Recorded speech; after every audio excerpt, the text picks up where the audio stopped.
സുവിശേഷത്തെ പറ്റി ഞാൻ ലജ്ജിക്കുന്നില്ല. I am not ashamed of the gospel. I am not.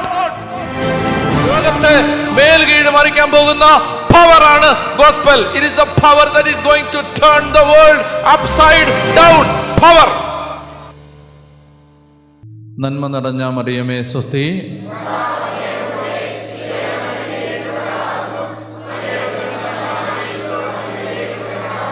പരിശുദ്ധ മറിയമേ തമ്പുരാന്റെ അമ്മേ, പാപികളായ ഞങ്ങൾക്ക് വേണ്ടി ഇപ്പോഴും ഞങ്ങളുടെ മരണസമയത്തും ചൊല്ലി പ്രാർത്ഥിക്കാം. നന്മ നിറഞ്ഞ മറിയമേ സ്വസ്തി.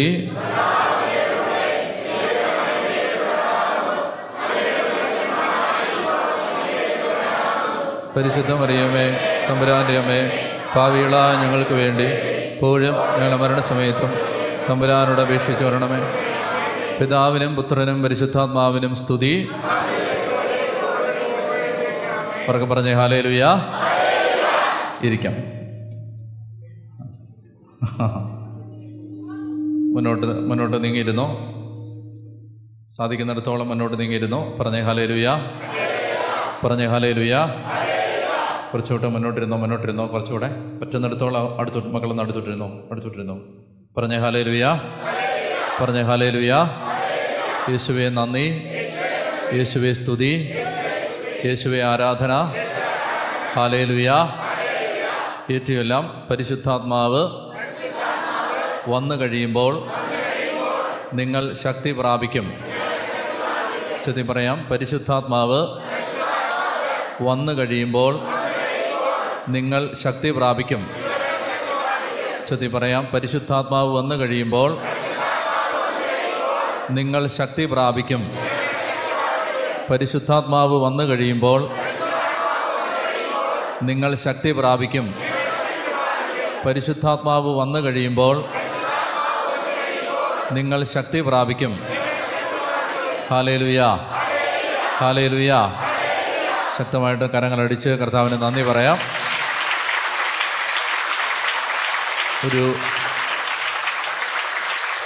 ഒരു ദിവസം കൂടി കർത്താവിൻ്റെ മുമ്പിൽ കടന്നു വരാൻ നമുക്ക് ദൈവം അവസരം തന്നു, ഭാഗ്യം തന്നു. ദൈവത്തിന് നന്ദി പറയാം. നമ്മൾ ഇന്ന് ഈ ആലയത്തിൽ ഒരുമിച്ച് വരുമ്പോൾ കർത്താവിൻ്റെ വചനത്തിൻ്റെ അടുത്ത് നമ്മൾ ഇരിക്കുകയാണ്. ദൈവമേ അങ്ങ് സംസാരിക്കണമേ എന്ന് പ്രാർത്ഥിക്കുകയാണ്. ഹല്ലേലൂയ. കർത്താവേ അങ്ങ് എന്നോട് സംസാരിക്കണം. ദൈവത്തിൻ്റെ സ്വരമാണ് ഭൂമിയെ ഇളക്കുന്നത്. ദൈവത്തിൻ്റെ സ്വരമാണ് നമ്മളെ ചലിപ്പിക്കുന്നത്. ദൈവത്തിൻ്റെ സ്വരമാണ് സാഹചര്യങ്ങൾക്ക് മാറ്റം വരുത്തുന്നത്. ഹല്ലേലൂയ. അപ്പോൾ ദൈവം അരുളി ചെയ്തു, അപ്പോൾ വെളിച്ചം ഉണ്ടായി. ദൈവം അരുളി ചെയ്തു, അപ്പോൾ വെളിച്ചം ഉണ്ടായി.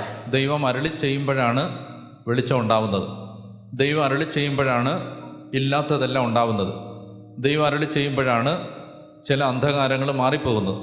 അപ്പോൾ അതുകൊണ്ട് ഹെബ്രായ ലേഖനത്തിൻ്റെ 12-ാം അധ്യായത്തിൽ കർത്താവിൻ്റെ വചനം പറയും, ഒരിക്കൽ അവൻ്റെ സ്വരം ഭൂമിയെ ഇളക്കി എന്ന് പറഞ്ഞേ. ഒരിക്കൽ അവൻ്റെ സ്വരം പറയുകയാണ്. ഒരിക്കൽ അവൻ്റെ സ്വരം ഭൂമിയെ ഇളക്കി. ഒരിക്കൽ അവൻ്റെ സ്വരം ഭൂമിയെ ഇളക്കി.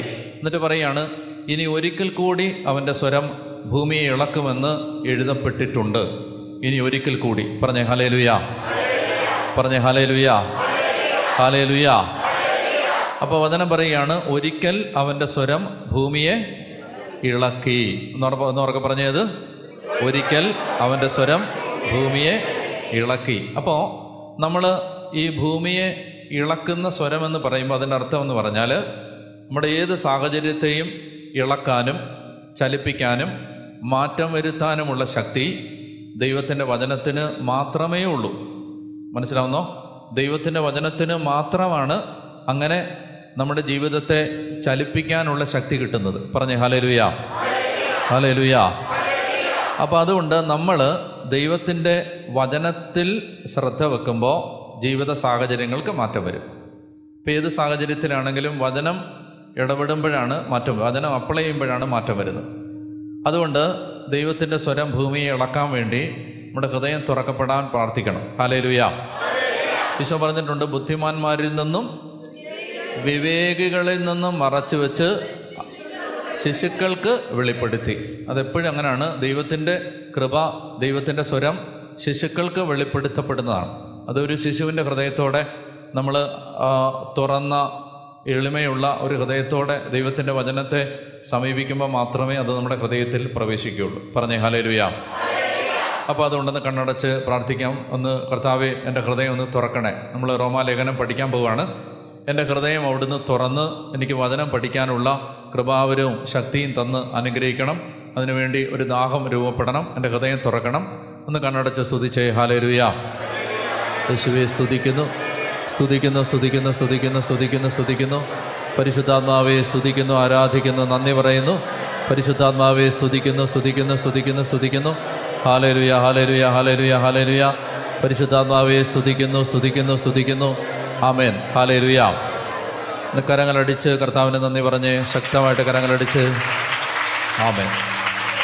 അപ്പോൾ കർത്താവിൻ്റെ ആ കൃപാവരത്തിന് വേണ്ടി ആഗ്രഹിച്ച് ചൊല്ലിക്കേ. നന്മ നിറഞ്ഞ മറിയും ചൊല്ലിക്കേ.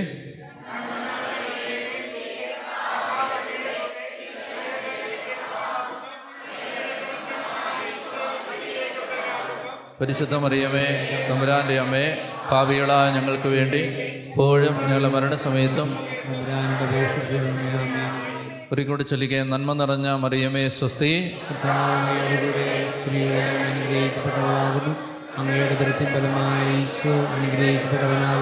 പരിശുദ്ധ മറിയമേ, തമ്പുരാൻ്റെ അമ്മേ, പാപികളായ ഞങ്ങൾക്ക് വേണ്ടി ഇപ്പോഴും ഞങ്ങളുടെ മരണസമയത്തും തമ്പുരാനോട് അപേക്ഷിച്ചു വരണമേ. പറഞ്ഞേ ഹല്ലേലൂയ. നമുക്ക് റോമാലേഖനത്തിൻ്റെ 1-ാം അധ്യായത്തിലാണ് നമ്മൾ, അല്ലേ? എത്ര വാക്യം പഠിച്ചു? 4 ഒരു വാക്യം. റോമാലേഖനത്തിൻ്റെ 1-ാം അധ്യായത്തിൻ്റെ 1-ാമത്തെ വാക്യമാണ് നമ്മൾ കഴിഞ്ഞ മാസം പഠിച്ചത്. ഒരു വാക്യം. റോമാലേഖനം 1-ാം അധ്യായം 1-ാമത്തെ വാക്യം വായിക്കാം. അതൊരിക്കൽ കൂടെ വായിക്കാം. യേശുക്രിസ്തുവിൻ്റെ ദാസനും അപ്പസ്തോലനായിരിക്കാൻ വിളിക്കപ്പെട്ടവനും ദൈവത്തിൻ്റെ സുവിശേഷത്തിനായി പ്രത്യേകം നിയോഗിക്കപ്പെട്ടവനുമായ, ഇപ്പോൾ പൗലോസ് ഞാൻ പറഞ്ഞിരുന്ന കഴിഞ്ഞ പ്രാവശ്യം പറഞ്ഞ് അവസാനിപ്പിച്ചത് ഐഡൻറ്റിറ്റി സ്റ്റേറ്റ്മെൻ്റാണ്. ഐഡൻറ്റിറ്റി സ്റ്റേറ്റ്മെൻറ്റ് ഓർക്കുന്നുണ്ടോ? അതായത് നമ്മൾ ആരാണ് എന്ന് ആരാണ് പറയേണ്ടത്? ദൈവമാണ് പറയേണ്ടത്. നമ്മൾ ആരാണ് എന്ന് നമ്മളോട് പറയേണ്ടത് ദൈവമാണ്. ലോകം പറഞ്ഞ ഐഡൻറ്റിറ്റി സ്റ്റേറ്റ്മെൻറ്റുകളാണ് നമ്മുടെ മനസ്സിൽ കിടക്കുന്നത്. നീ അതാണ്, നിനക്ക് ആ കഴിവില്ല, നീ രക്ഷപ്പെടില്ല, നീ നന്നാവില്ല, നിനക്ക് പരാജയമാണ്, നിന്നെ ദൈവത്തിന് ഇഷ്ടമില്ല, നിന്നെ ആർക്കും വേണ്ട, നിന്നെക്കൊണ്ടൊന്നിനും കൊള്ളില്ല. ഇതെല്ലാം ഐഡൻറ്റിറ്റി സ്റ്റേറ്റ്മെൻറ്റുകളാണ്. നമ്മൾ നമ്മളെക്കുറിച്ച് വിചാരിക്കുന്ന സ്റ്റേറ്റ്മെൻറ്റുകൾ. നമ്മുടെ വ്യക്തിത്വത്തെയും നമ്മുടെ സ്വഭാവത്തെയും കുറിച്ച് നമ്മൾ വിചാരിക്കുന്ന ഐഡൻറ്റിറ്റി സ്റ്റേറ്റ്മെൻറ്റുകളാണ് ഈ പറഞ്ഞത്. പറഞ്ഞേ ഹല്ലേലൂയ. അപ്പോൾ ഈ ഐഡൻറ്റിറ്റി സ്റ്റേറ്റ്മെൻറ്റുകൾ ആണ് യഥാർത്ഥത്തിൽ നമ്മുടെ ജീവിതത്തെ നശിപ്പിച്ചുകൊണ്ടിരിക്കുന്നത്. നിങ്ങൾ ഒരു കാര്യം മനസ്സിലാക്കണം. നിങ്ങൾ എന്ത് ചിന്തിക്കുന്നോ അതാണ് നിങ്ങളായിത്തീരാൻ പോകുന്നത്. നിങ്ങൾ എന്ത് ചിന്തിക്കുന്നോ അതാണ് നിങ്ങളായിത്തീരാൻ പോകുന്നത്. നിങ്ങൾ എന്ത് ചിന്തിക്കുന്നോ അതാണ് നിങ്ങളായിത്തീരാൻ പോകുന്നത്. മനസ്സിലാവുന്നുണ്ടോ? നിങ്ങൾ നിങ്ങളെക്കുറിച്ച് ലോകം പറഞ്ഞ കാര്യങ്ങളാണ് വിശ്വസിക്കുന്നതെങ്കിൽ നിങ്ങൾ ഒരിടത്തും എത്താൻ പോകുന്നില്ല. നിങ്ങൾ നിങ്ങളെക്കുറിച്ച് ദൈവം പറഞ്ഞ കാര്യങ്ങളാണ് വിശ്വസിക്കുന്നതെങ്കിൽ നിങ്ങളുടെ ജീവിതം ദൈവകൃപയനുസരിച്ച് പരിപൂർണതയുള്ളൊരു ജീവിതമായിട്ട് മാറും. എല്ലാ അർത്ഥത്തിലും നിങ്ങളുടെ സാധ്യതകളെ ദൈവം പ്രയോജനപ്പെടുത്തും. പറഞ്ഞേ ഹല്ലേലൂയ. അപ്പോൾ അതുകൊണ്ട് അത് മനസ്സിലായി ഞാൻ വിചാരിക്കുന്നു. ഐഡൻറ്റിറ്റി സ്റ്റേറ്റ്മെൻറ്റുകൾ ലോകം പറഞ്ഞതല്ല. എന്നെക്കുറിച്ച് ആരാണ് പറയേണ്ടത്? ദൈവം എന്ത് പറഞ്ഞു? അപ്പോൾ ആ ദൈവം പറഞ്ഞ കാര്യങ്ങൾ നമ്മൾ എവിടെ നിന്നാണ് മനസ്സിലാക്കുന്നത്? വചനത്തിൽ നിന്ന്. അപ്പോൾ വചനത്തിൽ നിന്ന് നമ്മൾ മനസ്സിലാക്കുകയാണ് എന്താണ് എൻ്റെ ദൈവം എന്നെക്കുറിച്ച് പറഞ്ഞിരിക്കുന്നത്. അത് വിശ്വസിക്കുക.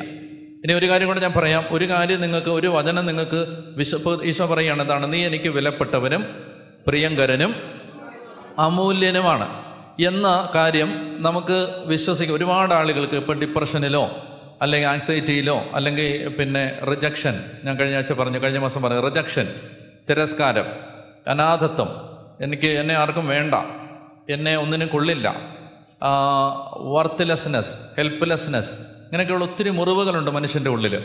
ഇതെല്ലാം പരിഹരിക്കപ്പെടണമെങ്കിൽ എന്താണെന്നറിയാമോ? ദൈവത്തിന്. ഇപ്പം നമ്മളിങ്ങനെ മനസ്സിലാക്കുക, നമുക്ക് നമ്മളെക്കുറിച്ച് തന്നെ ഒരു വില വേണം. പറഞ്ഞേ ഹല്ലേലൂയ. പറഞ്ഞേ ഹല്ലേലൂയ. നമുക്ക് നമ്മളെക്കുറിച്ച് തന്നെ ഒരു നന്മ വിചാരിക്കാൻ പറ്റണം. അത് അങ്ങനെ വിചാരിക്കാൻ പറ്റണമെങ്കിൽ ദൈവം നമ്മളെക്കുറിച്ച് പറഞ്ഞ കാര്യങ്ങൾ നമ്മൾ വിശ്വസിക്കണം, അല്ലേ? കർത്താവ് അരുളി ചെയ്ത കാര്യങ്ങൾ വിശ്വസിച്ചോളെന്നല്ല, നിറവേറുമെന്ന് വിശ്വസിച്ചവൾ ഭാഗ്യവതി. ആരോട് പറഞ്ഞു? ആരോടോ കർത്താവ് അരുളി ചെയ്ത കാര്യങ്ങൾ നിറവേറുമെന്ന് വിശ്വസിച്ചവൾ ഭാഗ്യവതി. എലിസബത്ത് മറിയത്തോട് പറഞ്ഞു, മറിയം എലിസബത്തിനോട് പറഞ്ഞു. ഏതിലേതാ ശരി? എലിസബത്ത് മറിയത്ത് പരിശുദ്ധ അമ്മയോട് പറഞ്ഞു, കർത്താവ് അരുളി ചെയ്ത കാര്യങ്ങൾ നിറവേറുമെന്ന് വിശ്വസിച്ചവൾ ഭാഗ്യവതി. അപ്പോൾ പരിശുദ്ധ അമ്മയുടെ പരമമായ ഭാഗ്യത്തെ നിർണയിച്ചതും തീരുമാനിച്ചതും പരിശുദ്ധ അമ്മ ദൈവം അരുളി ചെയ്ത കാര്യങ്ങൾ നിറവേറുമെന്ന് വിശ്വസിച്ചു. അപ്പോൾ ഇത് വിശ്വസിച്ചാൽ മാത്രമേ നമുക്ക് നമ്മളെക്കുറിച്ച് നന്മ വിശ്വസിക്കാൻ പറ്റൂ. ദൈവം പറഞ്ഞ കാര്യങ്ങൾ വിശ്വസിക്കണം. ഇപ്പോൾ ദൈവം പറയുകയാണ്, നീ എനിക്ക് വിലപ്പെട്ടവനാണ്, പ്രിയങ്കരനാണ്, അമൂല്യനാണ് എന്ന് പറഞ്ഞാൽ അത് നമുക്ക് ബൈബിളിൽ നിന്ന് വായിക്കുന്ന സമയത്ത് അത് നമുക്ക് വായിക്കുമ്പോൾ ഒരു രസമൊക്കെ ഉണ്ട്. പക്ഷേ ഉള്ളിൻ്റെ ഉള്ളിൽ സബ് കോൺഷ്യസിൽ അകത്തിൻ്റെ അകത്ത് മനുഷ്യനത് വിശ്വസിക്കാൻ പലപ്പോഴും പറ്റുന്നില്ല. പറഞ്ഞേ ഹല്ലേലൂയ. ഞാൻ അത് സിമ്പിളായിട്ടൊരു ഉദാഹരണം പറയുമ്പോൾ മനസ്സിലാവും. ഇപ്പോൾ ഉദാഹരണം പറഞ്ഞാൽ ഞാൻ നിങ്ങളോട് പറയട്ടെ. ഇപ്പം ഞാൻ പറയുകയാണ്, ദൈവം നിന്നെ സഹായിക്കും, ധൈര്യമായിട്ടിരിക്കും, നീ ഇറങ്ങിത്തിരിക്കുന്ന കാര്യം നടക്കും, അതിനകത്ത് ദൈവം നിനക്ക് അതിനകത്തൊരു വിജയം തരും എന്ന് ഞാൻ പറയാമെന്ന് വിചാരിച്ചു. അപ്പം നിങ്ങൾ അവിടെ നിന്ന് അങ്ങോട്ട് ഇറങ്ങി അങ്ങോട്ട് മൗണ്ട് കാർമലിൻ്റെ ഗേറ്റ് കടന്ന് റോഡിലെത്തുമ്പോഴാണ് ഒരു പൂച്ച കുറുക്കുകയാണ്. നിങ്ങളൊരു കാര്യത്തിന് പോവുകയാണ്. അപ്പോൾ അച്ഛൻ പറഞ്ഞു, അല്ലെങ്കിൽ വചനം പറഞ്ഞു, അല്ലെങ്കിൽ ദൈവം പറഞ്ഞു, എന്താണ്, നിങ്ങളുടെ ഈ കാര്യം, നിങ്ങൾ സമാധാനമായിട്ടിരിക്കും, നിങ്ങളുടെ ഈ കാര്യം നടക്കും എന്ന് പറഞ്ഞു. അപ്പോൾ അന്നേരമാണ് നിങ്ങളൊക്കെ തലേക്ക് കുലുക്കി ആമേനൊക്കെ പറഞ്ഞ് വെളിയിലേക്ക് ഇറങ്ങി റോഡിലെത്തുമ്പോൾ ഇതാ ഒരു പൂച്ച വിലങ്ങനെ ചാടി. അപ്പം നിങ്ങൾ മനസ്സിൽ ഉടനെ ഓട്ടോമാറ്റിക്കായിട്ട് കൂടുതലൊന്നും ചിന്തിക്കാതെ അകത്തുനിന്നൊരു സാധനം വരും, പറ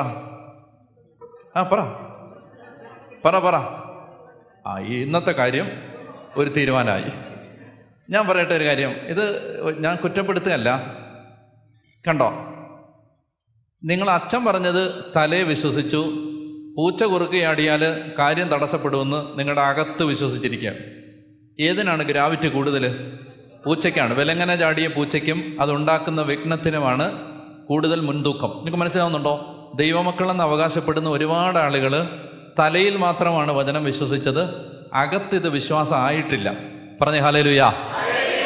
അകത്തെ വിശ്വാസങ്ങൾ ഇപ്പോഴും പഴയത് തന്നെയാണ്. എനിക്ക് പലപ്പോഴും തോന്നാറുണ്ട്, നമ്മളിൽ പലരും മാമോദീസ മുങ്ങിയ അക്രൈസ്തവർ തന്നെയാണ്. മാമോദീസ മുങ്ങിയെന്നേ ഉള്ളൂ. ഇപ്പോഴും നമ്മൾ ആരാണ്? നോൺ ക്രിസ്ത്യൻസ് തന്നെയാണ്.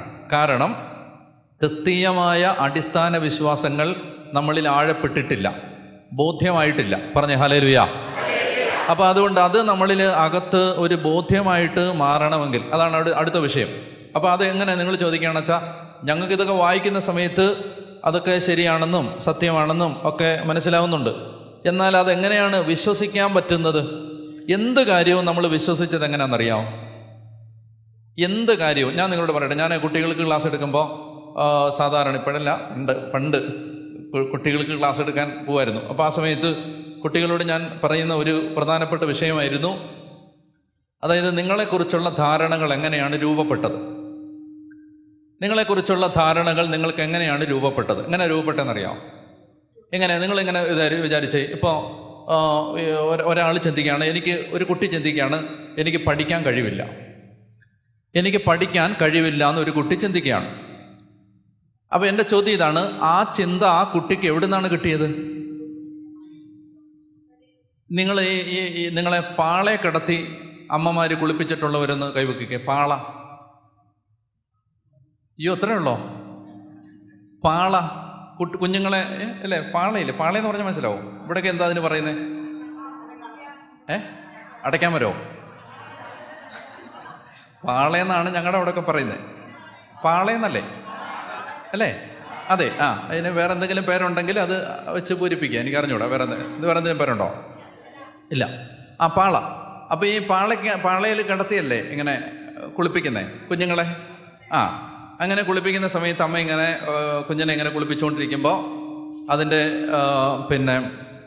എന്താ പറയുക, ഇത് ഈ ഭാഗമെല്ലാം കഴുകി തുടച്ച് സോപ്പൊക്കെ ഇട്ട് അത് കഴിഞ്ഞിട്ട് കുഞ്ഞിനെ കമഴ്ത്തി കിടത്തിയിട്ട് ഇങ്ങനെ അമ്മ കുളിപ്പിച്ചുകൊണ്ടിരിക്കുന്ന സമയത്താണ് അമ്മയുടെ കയ്യിൽ എന്തോ ഇങ്ങനെ തടയുകയാണ്. എന്താണ് ഈ കുഞ്ഞിൻ്റെ പുറത്ത് എന്തോ ഇങ്ങനെ തടയുകയാണ്. അപ്പോൾ അമ്മ ഇങ്ങനെ ആ അഴുക്കൊക്കെ മാറ്റി ഇങ്ങനെ നോക്കുമ്പോഴാണ് അതിൻ്റെ പുറത്ത് ഇങ്ങനെ ഒരു സ്റ്റിക്കർ അടിച്ച് വെച്ചിരിക്കുകയാണ്. എന്താണ്? ഇത് പഠിക്കാൻ കഴിവില്ലാത്ത ഒരു കുട്ടിയായിരിക്കും. അങ്ങനെ ആരുടെയും പുറത്ത് ഒരു സ്റ്റിക്കർ അടിച്ച് വിട്ടാൽ ഏതെങ്കിലും കുട്ടിയുണ്ടെങ്കിൽ ഒന്ന് കൈവെക്കാവോ? ഇല്ലല്ലോ. അങ്ങനെ ആരും സ്റ്റിക്കർ അടിച്ച് വിട്ടാരും ഇല്ലല്ലോ. അങ്ങനെയാണെങ്കിൽ എൻ്റെ ചോദ്യം, ഇതെങ്ങനെയാണ് പിന്നെ നമ്മുടെ അകത്ത് കയറിയത്? എങ്ങനെയാണ് നമ്മളിത് അകത്ത് കയറിയത്? പറ. അതെങ്ങനെയാണെന്നറിയാമോ? അതായത് ഇപ്പോൾ ഞാൻ സമയമില്ല എന്നാലും വേണ്ടില്ല, ഇത് അറിഞ്ഞിരിക്കുന്ന നല്ലതാണ്.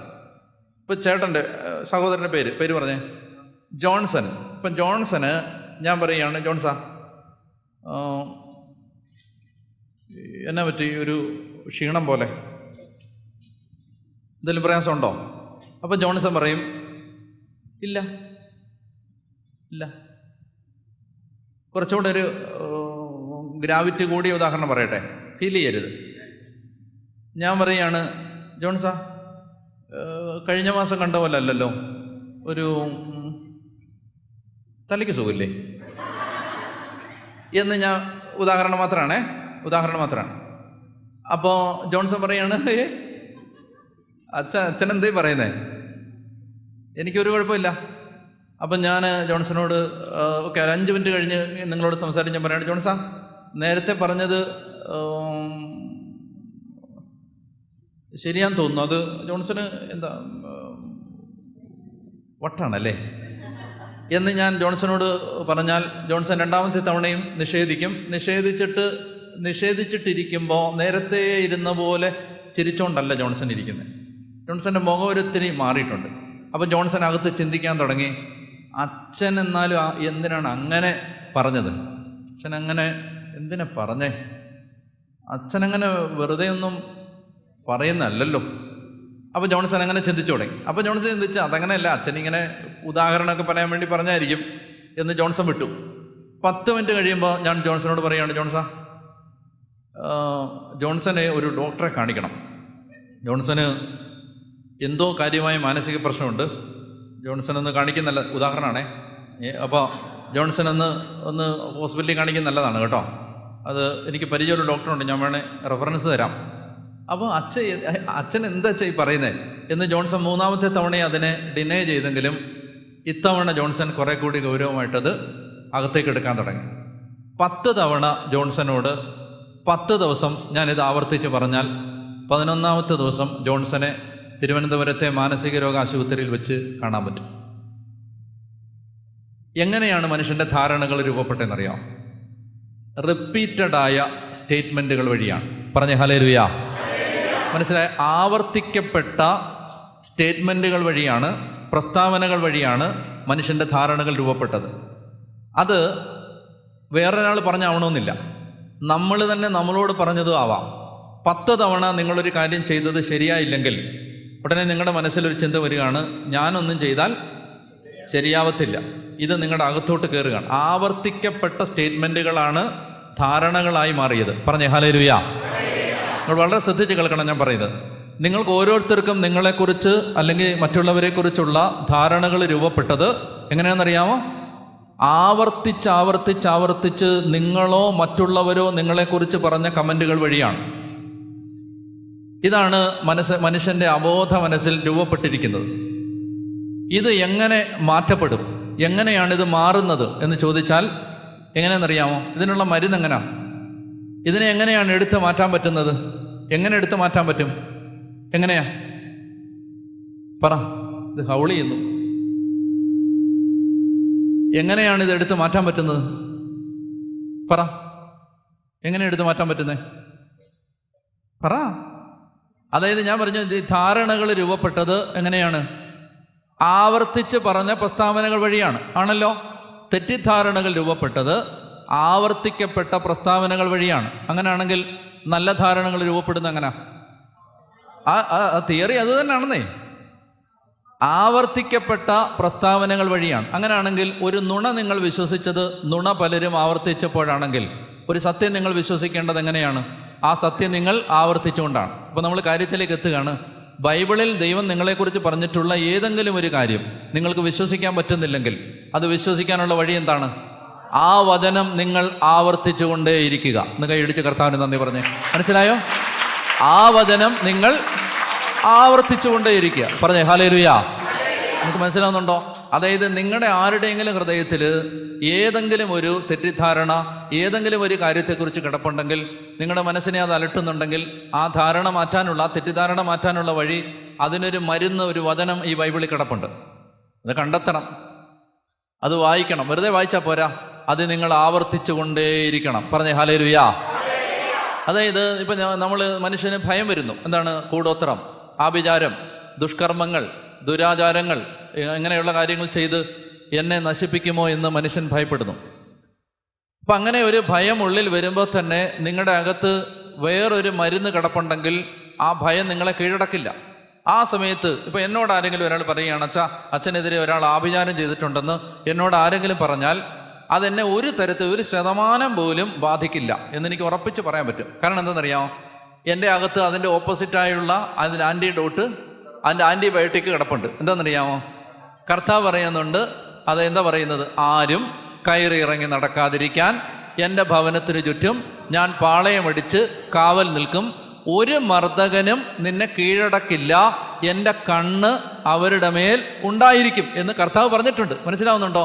അപ്പോൾ ഇതെൻ്റെ അകത്ത് ഉറപ്പായിട്ട് എനിക്ക് ഒരു ആഭിചാരത്തെയും, ഒരു ബ്ലാക്ക് മാസിനെയും, ഒരു പൈശാചിക പൂജയും എനിക്ക് ഭയമില്ല എന്ന് ഞാൻ പറയുന്നത് അഹങ്കാരമായിട്ട് കാണരുത്. ഒരു സത്യം ഞാൻ പറയുകയാണ്. പറഞ്ഞേ ഹല്ലേലൂയ. എന്താ കാര്യം എന്നറിയാം? കാരണം അതിനേക്കാൾ എനിക്ക് ഉറപ്പുണ്ട്. എന്താണ്? എൻ്റെ ദൈവം എനിക്ക് സംരക്ഷണം തരുന്നുണ്ട് എന്ന കാര്യത്തെക്കുറിച്ച്. പറഞ്ഞേ ഹല്ലേലൂയ. അപ്പോൾ പറയുകയാണ്, യാക്കോബിന് ആഭിചാരം ഏൽക്കുകയില്ല, ഇസ്രായേലിന് ക്ഷുദ്രം ഫലിക്കുകയില്ല എന്ന് പറഞ്ഞിരിക്കുന്ന വചനം നമ്മുടെ ഹൃദയത്തിൽ, നമ്മുടെ അബോധത്തിൽ. അതെങ്ങനെയാണ്? അപ്പം ഞാൻ നിങ്ങളോട് ചോദിക്കുകയാണ്, അച്ഛൻ എങ്ങനെയാണ് ആ ധൈര്യം കിട്ടിയത്? എനിക്ക് ഒറ്റ കാര്യം പറയാനുള്ളൂ. എങ്ങനെയാണ് ധൈര്യം കിട്ടിയത്? ഇതിങ്ങനെ ഈ കാര്യം അനേക തവണ വായിച്ച് പറഞ്ഞ് ബോധപൂർവം പറഞ്ഞതാവില്ല. വായിച്ച് എൻ്റെ മനസ്സിൻ്റെ അടിയിലേക്ക് ഈ വിശ്വാസം കയറിക്കൂടിയിട്ടുണ്ട്. എന്താണ്? എൻ്റെ ദൈവം വീരയോദ്ധാവിനെ പോലെ എൻ്റെ പക്ഷത്തുണ്ട്, അതിനാൽ എൻ്റെ പീഡകരുടെ കാലിടറും, അവർ എൻ്റെ മേൽ വിജയം വരിക്കുകയില്ല. പറഞ്ഞേ ഹല്ലേലൂയ. വചനകത്ത് കിടപ്പുണ്ട്. എന്താണ്? നിന്നെ ഉപദ്രവിക്കാൻ ഉണ്ടാക്കിയ ഒരായുധവും ഫലപ്രദമാവുകയില്ല. വചനകത്ത് കിടപ്പുണ്ട്. അപ്പോൾ ഞാൻ നിങ്ങൾ മനസ്സിലാവുന്നുണ്ട്, ഇതിൻ്റെ ഒരു ഗൗരവം നിങ്ങൾ വിചാരിക്കുന്നതിനേക്കാൾ വലുതാണ്. നമ്മുടെ അകത്ത് ദൈവം നമ്മെക്കുറിച്ച് പറഞ്ഞ കാര്യങ്ങൾ പ്രവേശിച്ചാൽ മാത്രമേ നമ്മുടെ ജീവിതത്തിന് പുരോഗതി ഉണ്ടാവും. അതിന് എൻ്റെ കൺമുമ്പിൽ എനിക്ക് വേറെ ഒരു വഴി അറിഞ്ഞുകൂടാ. സൈക്കാട്രിക് റൂമുകൾക്ക് സഹായിക്കാൻ പറ്റുമോ എന്നെനിക്ക് അറിഞ്ഞുകൂടാ. സൈക്കോളജിസ്റ്റിനെ സഹായിക്കാൻ പറ്റുമോ എന്നെനിക്ക് അറിഞ്ഞുകൂടാ. പറ്റുമായിരിക്കും, എനിക്ക് അറിഞ്ഞുകൂടാ. പക്ഷേ ഒരു കാര്യം എനിക്ക് ഉറപ്പുള്ള കാര്യം ഇതാണ്. എന്താണ്? വചനത്തിന് സഹായിക്കാൻ പറ്റും. പറഞ്ഞേ ഹല്ലേലൂയ. പറഞ്ഞേ ഹല്ലേലൂയ. വചനത്തിന് സഹായിക്കാൻ പറ്റും. അപ്പം അതുകൊണ്ട് എന്ത് ചെയ്യുക? നമ്മൾ അത്രത്തോളം ദൈവവചനത്തെ ആശ്രയിക്കേണ്ടതുണ്ട്, ദൈവവചനത്തെ മുറുകെ പിടിക്കേണ്ടത്. നിങ്ങൾക്ക് മനസ്സിലാവുന്നുണ്ടോ ഇതിൻ്റെ? അപ്പോൾ അതാണ് പറയുന്നത്. അപ്പോസ്തലൻ അദ്ദേഹം പറയുകയാണ്, ഒരു ഉന്മാദിയെപ്പോലെ റോമിലേക്കുള്ള തൻ്റെ യാത്രയ്ക്ക് ഒരുക്കമായി ഈ കത്തെഴുതുമ്പോൾ അദ്ദേഹം അവരോട് പറയുകയാണ്, ഞാൻ ആരാണ്? യേശുക്രിസ്തുവിൻ്റെ ദാസനും അപ്പോസ്തലനാകാൻ വിളിക്കപ്പെട്ടവനും ദൈവത്തിൻ്റെ സുവിശേഷത്തിനായി പ്രത്യേകം തിരഞ്ഞെടുക്കപ്പെട്ടവനുമായ പൗലോസ്. കണ്ടോ? ഐഡൻറ്റിറ്റി സ്റ്റേറ്റ്മെൻ്റാണ്. ഒരാൾ അയാളെക്കുറിച്ച് കൺസീവ് ചെയ്യുന്ന ധാരണയാണ്. എന്നെക്കുറിച്ച് ഞാൻ കാണുന്നൊരു കാഴ്ചയാണത്. യേശുക്രിസ്തുവിൻ്റെ, ഇതൊക്കെ നിങ്ങൾ മനസ്സിലായി. യേശുക്രിസ്തുവിൻ്റെ അടിമ എന്ന് പൗലോസ് പറയുന്നത് കുനിഞ്ഞ മുഖവുമായിട്ടോ അതെ കൂനിക്കൂടിയ ശരീരവുമായിട്ടോ അല്ല. ആണോ? അല്ല, നെഞ്ച നിവർത്തിയാണ് അദ്ദേഹം പറയുന്നത്. യേശുക്രിസ്തുവിൻ്റെ അടിമ, അപ്പോസ്തലനാകാൻ വിളിക്കപ്പെട്ടവൻ, ദൈവത്തിൻ്റെ സുവിശേഷത്തിനായി പ്രത്യേകം നിയോഗിക്കപ്പെട്ടവൻ. അപ്പോൾ ഒന്നാമത്തെ വാക്യത്തിനകത്ത് introduction, Saint Paul's self introduction, അതാണ് ഒന്നാമത്തെ വാക്യം. അദ്ദേഹത്തിൻ്റെ സ്വയം പരിചയപ്പെടുത്തൽ. അദ്ദേഹത്തിൻ്റെ സ്വയം പരിചയപ്പെടുത്തൽ. 3 കാര്യങ്ങളുണ്ട് അതിനകത്ത്. ആരൊക്കെയാണ് അദ്ദേഹം? 1, യേശുക്രിസ്തുവിൻ്റെ അടിമ. 2, അപ്പസ്തോലൻ. 3, സുവിശേഷത്തിനായി പ്രത്യേകം നിയോഗിക്കപ്പെട്ടവനുമായ പൗലോസ്. അപ്പോൾ ഇതാണ് ഒന്നാമത്തെ വാക്യം. അത് വ്യക്തമായെന്ന് വിചാരിക്കുന്നു. ഇനി നമ്മൾ രണ്ടാമത്തെ വാക്യത്തിലേക്ക് പോവാണ്. രണ്ടാമത്തെ വാക്യം, ഈ സുവിശേഷം വിശുദ്ധ ലിഖിതങ്ങളിൽ പ്രവാചകന്മാർ മുഖേന ദൈവം മുൻകൂട്ടി വാഗ്ദാനം ചെയ്തിട്ടുള്ളതാണ്. ഇത് അവിടുത്തെ പുത്രനും നമ്മുടെ കർത്താവുമായ യേശുക്രിസ്തുവിനെ സംബന്ധിച്ചുള്ളതാണ്. അവൻ ജഡപ്രകാരം മതി. മതി. രണ്ടാമത്തെ കാര്യം അദ്ദേഹം പറഞ്ഞത് ആദ്യത്തെ സെന്റൻസിന്റെ അവസാനത്തിൽ നിന്നാണ് രണ്ടാമത്തെ സെന്റൻസ് ആരംഭിക്കുന്നത്. ആദ്യത്തെ സെന്റൻസിന്റെ അവസാനം എന്താണ്? ദൈവത്തിന്റെ സുവിശേഷത്തിനായി പ്രത്യേകം നിയോഗിക്കപ്പെട്ടവൻ, സുവിശേഷത്തിന് വേണ്ടി പ്രത്യേകം നിയോഗിക്കപ്പെട്ടവൻ. അപ്പോ ഒരു വാക്ക് അവിടെ പരിചയപ്പെടുത്തി. എന്താണ് ആ വാക്ക്? സുവിശേഷം. സുവിശേഷം അല്ലേ? ഒരു വാക്ക് അവിടെ പരിചയപ്പെടുത്തി. ആ വാക്ക് എന്താണ്? സുവിശേഷം എന്ന് പറയുന്ന വാക്ക്. അപ്പോ സുവിശേഷം ഇന്ന് നമുക്ക് കേൾക്കുമ്പോൾ സുവിശേഷം എന്ന് പറഞ്ഞാൽ നല്ല നല്ല കാഴ്ചപ്പാട്, നല്ല സുവിശേഷം എന്താണെന്ന് നമുക്ക് ഇന്നറിയാം. അന്നറിയാവോ? അന്ന് ഇത് വായിക്കുന്ന ആളുകൾക്ക് സുവിശേഷം എന്താണെന്ന് എല്ലാവർക്കും ഒന്നും വ്യക്തത ഉണ്ടാവും. സുവിശേഷം നല്ല വാർത്ത എന്നാണ്. നല്ല വാർത്തയ്ക്ക് വേണ്ടി, ഒരു നല്ല വാർത്ത അറിയിക്കാൻ വേണ്ടി ദൈവത്താൽ പ്രത്യേകം തിരഞ്ഞെടുക്കപ്പെട്ടവൻ. ഇനി അദ്ദേഹം ഈ നല്ല വാർത്ത എന്താണ് അത് പറയാൻ പോവാണ്. എന്താണ് സുവിശേഷം? ആ സുവിശേഷത്തെക്കുറിച്ച് അദ്ദേഹം പറയുന്നത് രണ്ട് കാര്യങ്ങളാണ്. അതാണ് രണ്ടും മൂന്നും വാക്യങ്ങൾ. സുവിശേഷത്തെക്കുറിച്ച് പൗലോസ് പറയുന്നത് രണ്ട് കാര്യങ്ങളാണ്. വായിച്ചാൽ മനസ്സിലാവും. രണ്ട് കാര്യങ്ങളൊന്ന് നോക്കി മനസ്സിൽ ഒന്ന് അന്വേഷിച്ചുകൊണ്ട് വായിക്കുക. വായിച്ച്, ഈ സുവിശേഷം വിശുദ്ധ ലിഖിതങ്ങളിൽ പ്രവാചകന്മാർ മുഖേന ദൈവം മുൻകൂട്ടി വാഗ്ദാനം, അതായത് പറയുകയാണ്, ഇത് പുതിയ നിയമത്തിൽ മാത്രം വെളിപ്പെട്ട ഒരു സദ്വാർത്തയല്ല. പുതിയ നിയമത്തിൽ മാത്രം വെളിപ്പെടുത്തപ്പെട്ട സുവിശേഷമല്ല, മറിച്ച് ഈ സുവിശേഷം പ്രവാചകന്മാർ മുഖേന ദൈവം മുൻകൂട്ടി, അതായത് ഇത് പെട്ടെന്ന് ദൈവം ഉണ്ടാക്കിയ ഒരു സുവിശേഷമല്ല. ഈ സുവിശേഷത്തിന് വേണ്ടി ദൈവം നടത്തിയ ഒരുക്കമായിരുന്നു പഴയ നിയമം. ഈ സുവിശേഷത്തെക്കുറിച്ച് പഴയ നിയമത്തിൽ അനേകം വാഗ്ദാനങ്ങൾ നൽകപ്പെട്ടിട്ടുണ്ട്. ഈ സുവിശേഷത്തെക്കുറിച്ച്, അതാണ് ഒന്നാമത്തേത്. സുവിശേഷത്തെക്കുറിച്ച് അദ്ദേഹം പരിചയപ്പെടുത്തുകയാണ്. അത് promised before hand. This gospel was promised before hand. അത് മുൻകൂട്ടി വാഗ്ദാനം ചെയ്യപ്പെട്ടതാണ്. രണ്ടാമത്തേത് എന്താണ്?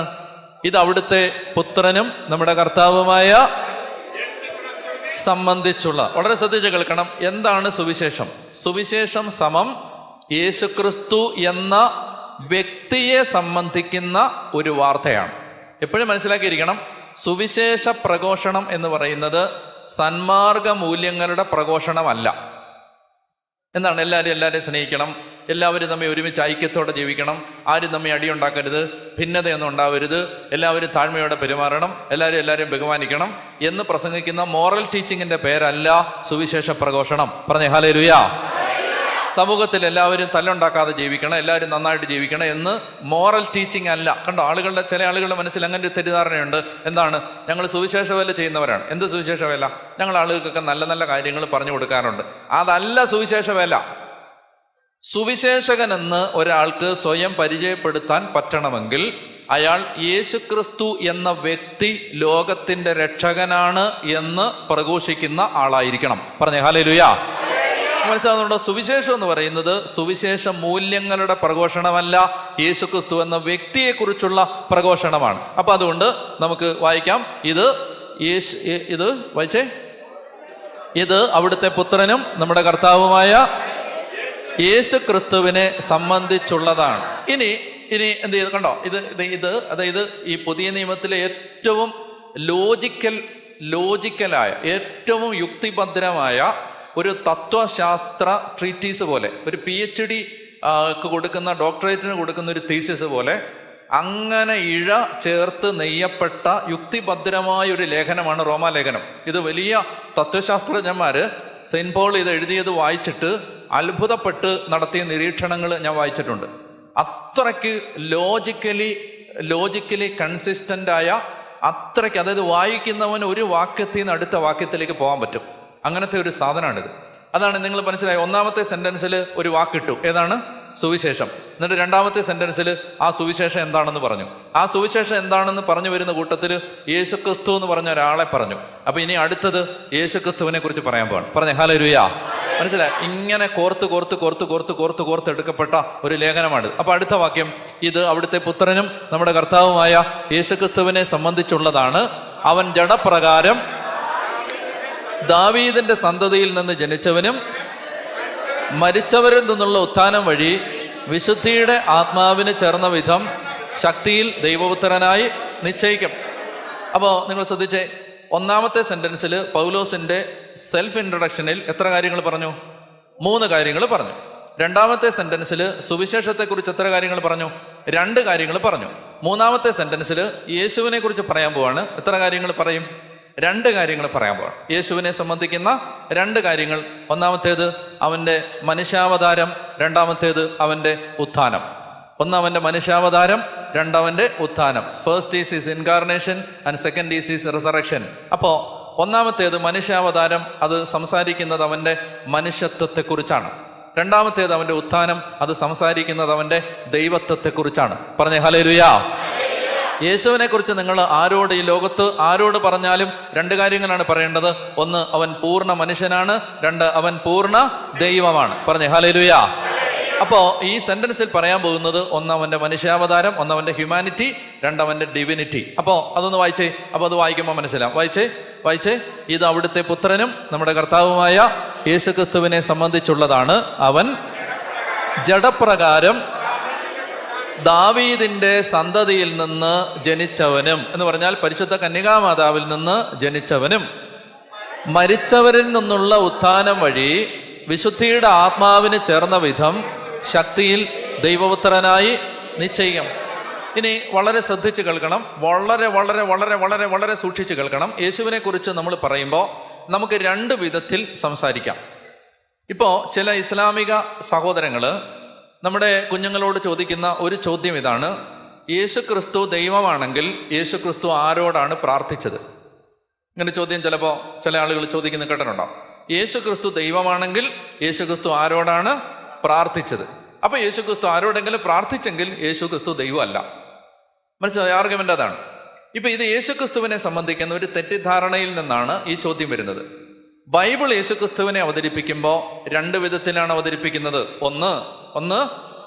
ഒന്ന് തൃത്വത്തിലെ 2ാമത്തെ വ്യക്തിയായ പുത്രൻ തമ്പുരാൻ ജഡം ധരിച്ച് ശരീരം സ്വീകരിച്ച് ഭൂമിയിലേക്ക് വന്ന് മനുഷ്യനായി പീഡസഹിച്ച് മരിച്ച് അടക്കപ്പെട്ട് ഉയർത്തെഴുന്നേറ്റു. അതായത് മേളിൽ നിന്ന് താഴോട്ട്.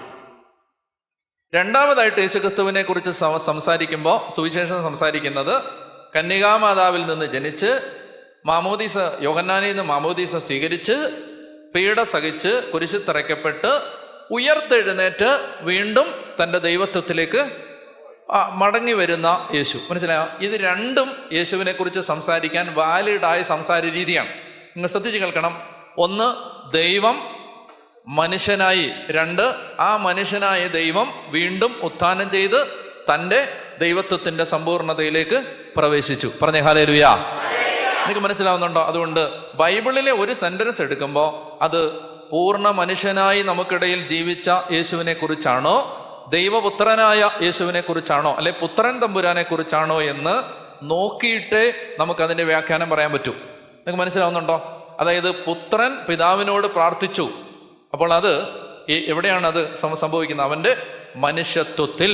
അവൻ പൂർണ്ണ മനുഷ്യനായി ജീവിച്ചപ്പോൾ അവൻ പിതാവിനോട് പ്രാർത്ഥിച്ചു. മനസ്സിലാവുന്നോ? പറഞ്ഞേ ഹല്ലേലൂയ. പറഞ്ഞേ ഹല്ലേലൂയ. അപ്പൊ അവൻ്റെ മനുഷ്യത്വത്തിലാണ്, അവൻ്റെ മനുഷ്യത്വത്തിൽ. ഇനി ഒരു കാര്യം ഞാൻ നിങ്ങളോട് ചോദിക്കട്ടെ, ആ മനുഷ്യത്വം ഇപ്പോൾ യേശുവിലുണ്ടോ? അതാണ് വലിയൊരു തെറ്റിദ്ധാരണ. അതായത് യേശുക്രിസ്തു മരിച്ച് അടക്കപ്പെട്ട് ഉയർത്തെഴുന്നേറ്റതോടുകൂടി യേശുക്രിസ്തുവിൻ്റെ മനുഷ്യത്വം ഇല്ലാതായോ? ഇല്ലാതായിട്ടില്ല. നിങ്ങൾ മനസ്സിലായി? യേശുക്രിസ്തു ഇപ്പോഴും പൂർണ്ണ മനുഷ്യനും അവൻ്റെ നമ്മുടെ മനുഷ്യത്വം അവൻ്റെ ദൈവത്വത്തിൽ ആവാഹിക്കപ്പെട്ടു. അവൻ പൂർണ്ണ മനുഷ്യനും പൂർണ്ണ ദൈവമാണ്. അതുകൊണ്ടാണ് അവൻ നമുക്ക് പകരം പിതാവിൻ്റെ വലതുഭാഗത്തിരുന്ന് നമുക്ക് വേണ്ടി മാധ്യസ്ഥം വഹിക്കുന്നു എന്ന് പറയുന്നത്. പറഞ്ഞേ ഹല്ലേലൂയ. പറഞ്ഞേ ഹല്ലേലൂയ. അപ്പോൾ അതുകൊണ്ട് നിങ്ങൾ മനസ്സിലാക്കിയിരിക്കേണ്ട ഒരു സംഗതി, ഈ സെന്റൻസ് വായിക്കുമ്പോൾ ചില ആളുകൾക്ക് ഒരു സംശയം തോന്നാം. അതായത് അപ്പോൾ യേശുക്രിസ്തു ആദ്യം ദൈവം അല്ലായിരുന്നു, പിന്നെ എന്ത് ചെയ്തു? മരിച്ച് അടക്കപ്പെട്ട് ദൈവം അവനെ ഉയർപ്പിച്ച് കഴിഞ്ഞപ്പോഴാണ് ദൈവമായത് എന്ന് ചിന്തിക്കാം. അതുകൊണ്ടാണ് ഞാനിത് പറഞ്ഞത്. ഇനി ആ വാക്യം വായിച്ചേ. ഇനി വായിക്കുമ്പോൾ വ്യക്തത കിട്ടും. വായിച്ചേ. എന്ത് ചെയ്തു? മരിച്ചവർ, അത് അവിടുത്തെ പുത്രനും നമ്മുടെ കർത്താവുമായ, ഉറക്കെ വായിക്കാം, യേശുക്രിസ്തുവിനെ സംബന്ധിച്ചുള്ളതാണ്. അവൻ ജഡപ്രകാരം ദാവീദിന്റെ സന്തതിയിൽ നിന്ന് ജനിച്ചവനും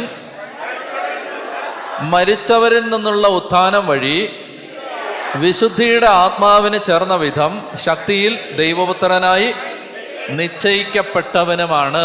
ഇനി അടുത്ത വാക്യം, അവന്റെ നാമത്തെ പ്രതി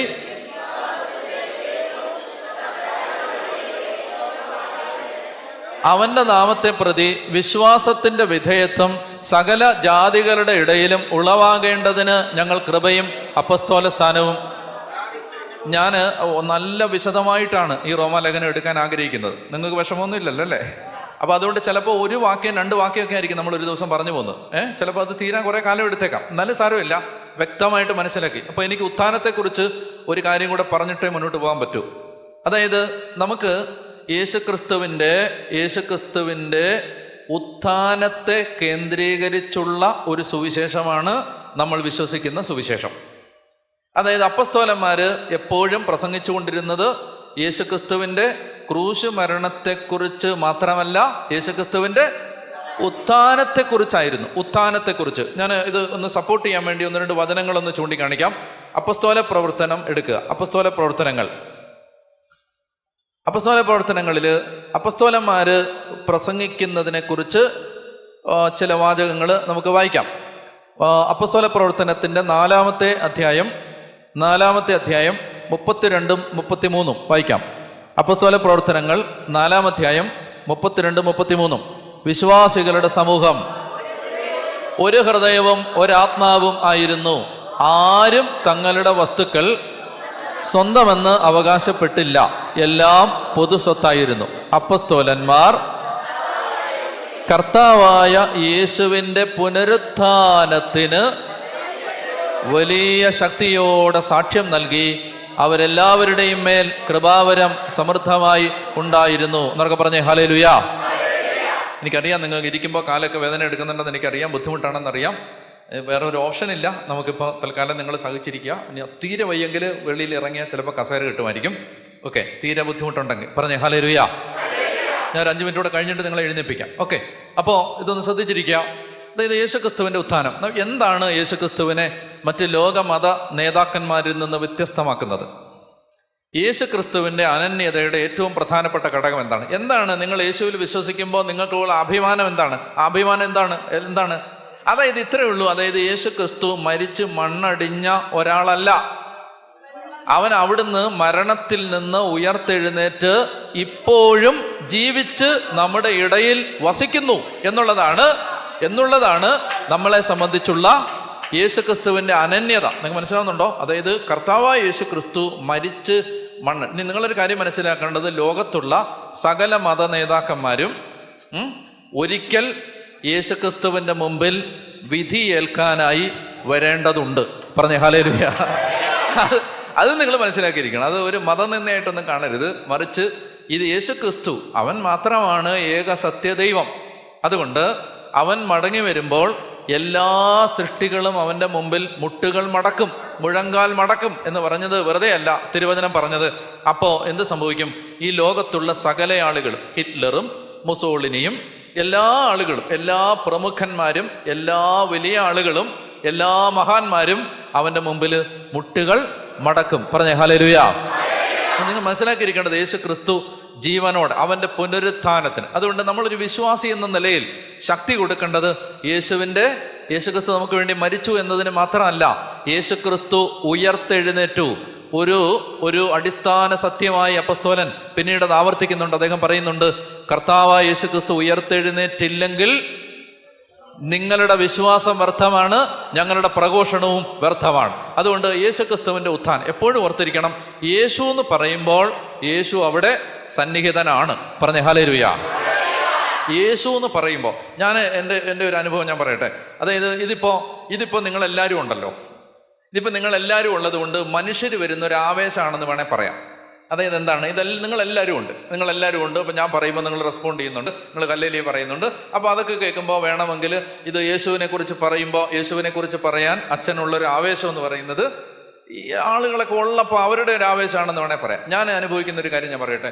ഞാൻ ഈ യോഹന്നാന്റെ സുവിശേഷം റെക്കോർഡ് ചെയ്യാൻ വേണ്ടി ഈ ക്യാമറയുടെ മുമ്പിലിരിക്കുമ്പോൾ വേറെ ആരുമില്ല, ഞാൻ തന്നെ ഉള്ളൂ. ഞാനും എൻ്റെ മുമ്പിൽ ഒരു ക്യാമറയും.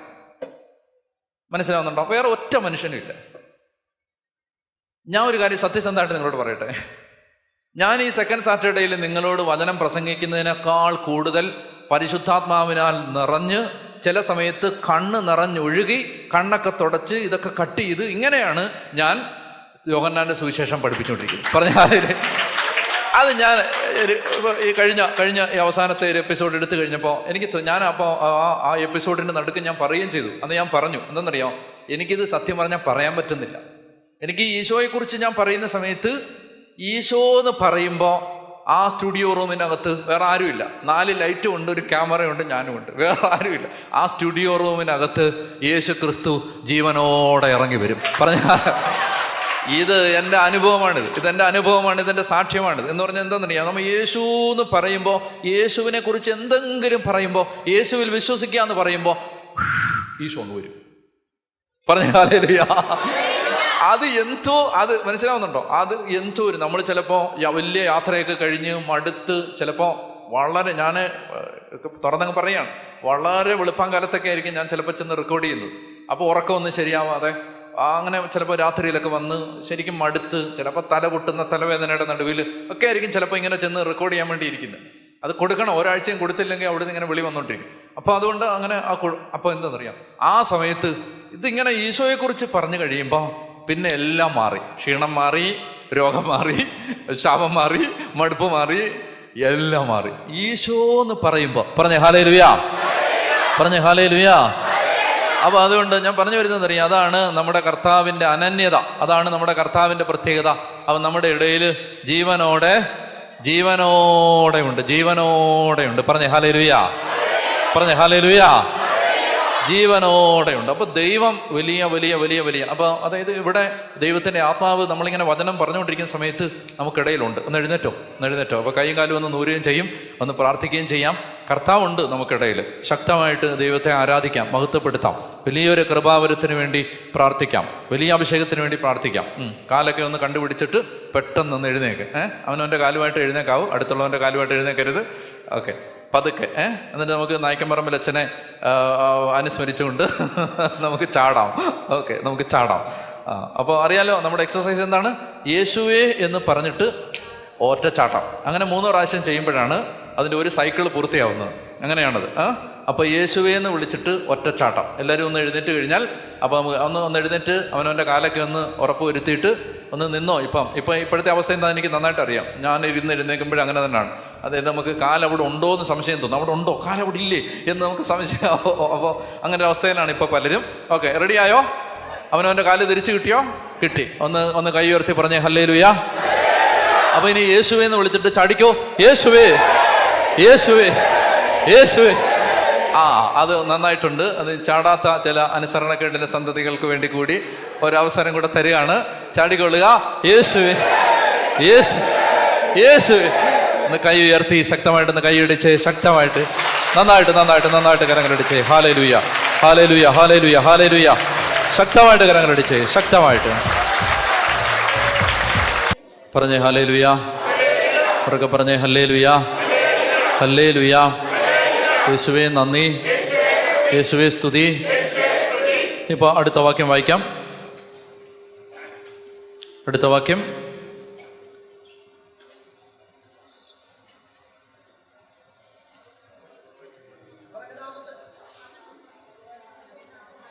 മരിച്ചവരിൽ നിന്നുള്ള ഉത്ഥാനം വഴി വിശുദ്ധിയുടെ ആത്മാവിന് ചേർന്ന വിധം ശക്തിയിൽ ദൈവപുത്രനായി നിശ്ചയിക്കപ്പെട്ടവനുമാണ്. ഇനി അടുത്തത്, അവൻ്റെ നാമത്തെ പ്രതി വിശ്വാസത്തിൻ്റെ വിധേയത്വം സകല ജാതികളുടെ ഇടയിലും ഉളവാകേണ്ടതിന് ഞങ്ങൾ കൃപയും അപ്പസ്തോല സ്ഥാനവും പ്രാപിച്ചിരിക്കുന്നു. അവൻ്റെ നാമത്തെ പ്രതി വിശ്വാസത്തിൻ്റെ വിധേയത്വം സകല ജാതികളുടെ ഇടയിലും ഉളവാകേണ്ടതിന് ഞങ്ങൾ കൃപയും അപ്പസ്തോല സ്ഥാനവും പ്രാപിച്ചിരിക്കുന്നു. അപ്പോൾ അടുത്തതായിട്ട് പറയുന്നത് പൗലോസ് അപ്പസ്തോലൻ്റെ വിജാതീയരുടെ ഇടയിലുള്ള ശുശ്രൂഷയെ സംബന്ധിച്ചാണ്. അദ്ദേഹം പറയുകയാണ്, അദ്ദേഹത്തിന് Saint Paul's call to the Gentiles, വിജാതീയർക്ക് വേണ്ടിയുള്ള അദ്ദേഹത്തിൻ്റെ വിളി. ആ വചനം ഒരിക്കൽ കൂടെ വായിച്ചേ. അവൻ്റെ നാമത്തെ പ്രതി വിശ്വാസത്തിൻ്റെ വിധേയത്വം. ആ വാക്കൊന്ന് ഉറക്കെ പറഞ്ഞേ, ഉറക്കെ പറഞ്ഞേ. വിശ്വാസത്തിൻ്റെ വിധേയത്വം. ഉറക്കെ പറഞ്ഞേ, വിശ്വാസത്തിൻ്റെ വിധേയത്വം. അവൻ്റെ നാമത്തെ പ്രതി വിശ്വാസത്തിൻ്റെ വിധേയത്വം എന്ന് പറഞ്ഞാൽ എന്താ? വിശ്വാസത്തിൻ്റെ വിധേയത്വം എല്ലാ ജാതികളുടെ ഇടയിലും ഉളവാകേണ്ടതിന്. വാക്യം വായിച്ചേ. വിശ്വാസത്തിൻ്റെ വിധേയത്വം എല്ലാ ജാതികളുടെ ഇടയിലും അത്ര മതി. വിശ്വാസത്തിൻ്റെ വിധേയത്വം എന്ന് പറഞ്ഞാൽ എന്താ? അവൻ്റെ നാമത്തെ പ്രതി വിശ്വാസത്തിൻ്റെ വിധേയത്വം. എന്താ നിങ്ങൾക്ക് മനസ്സിലായത്? എന്താണ് നിങ്ങൾക്ക് മനസ്സിലായത്? അവൻ്റെ നാമത്തിലുള്ള വിശ്വാസം എല്ലാവരിലും ഉണ്ടാകേണ്ടതിന്, അവൻ്റെ നാമത്തെ എല്ലാവരും വിശ്വസിക്കേണ്ടതിന്, അവൻ്റെ നാമത്തിലുള്ള വിശ്വാസം എല്ലാവർക്കും ഉണ്ടാകേണ്ടതിന് എന്നൊക്കെയാണ് അതിൻ്റെ അർത്ഥം. അവൻ്റെ നാമത്തെ പ്രതി വിശ്വാസത്തിൻ്റെ വിധേയത്വം എല്ലാ ജാതികളുടെ ഇടയിലും ഉളവാകേണ്ടതിന് ഞങ്ങൾ കൃപയും അപ്പസ്തോല സ്ഥാനവും പ്രാപിച്ചിരിക്കുന്നു. അവൻ്റെ നാമത്തെ പ്രതി വായിക്കേ. അവൻ്റെ നാമത്തെ പ്രതി വിശ്വാസത്തിൻ്റെ വിധേയത്വം സകല ജാതികളുടെ ഇടയിലും ഉളവാകേണ്ടതിന് ഞങ്ങൾ കൃപയും അപ്പസ്തോല സ്ഥാനവും പ്രാപിച്ചിരിക്കുന്നു. ഇനി യേശുക്രിസ്തുവിൻ്റെ സ്വന്തമാകാൻ വിളിക്കപ്പെട്ടിരിക്കുന്ന നിങ്ങളും അവരിൽ ഉൾപ്പെടുന്നു. അപ്പോൾ എന്തിനാണ് യേശു നമ്മളെ വിളിച്ചത്? യേശുക്രിസ്തുവിൻ്റെ സ്വന്തമാകാൻ. നിങ്ങൾ വളരെ വളരെ വളരെ വളരെ ആഴമായിട്ട് മനസ്സിലാക്കണം. എന്നെ ഒന്ന് ശ്രദ്ധിച്ചേ. യേശുക്രിസ്തുവിൻ്റെ സ്വന്തമാകാൻ വിളിക്കപ്പെട്ടവരെന്ന് പറഞ്ഞാൽ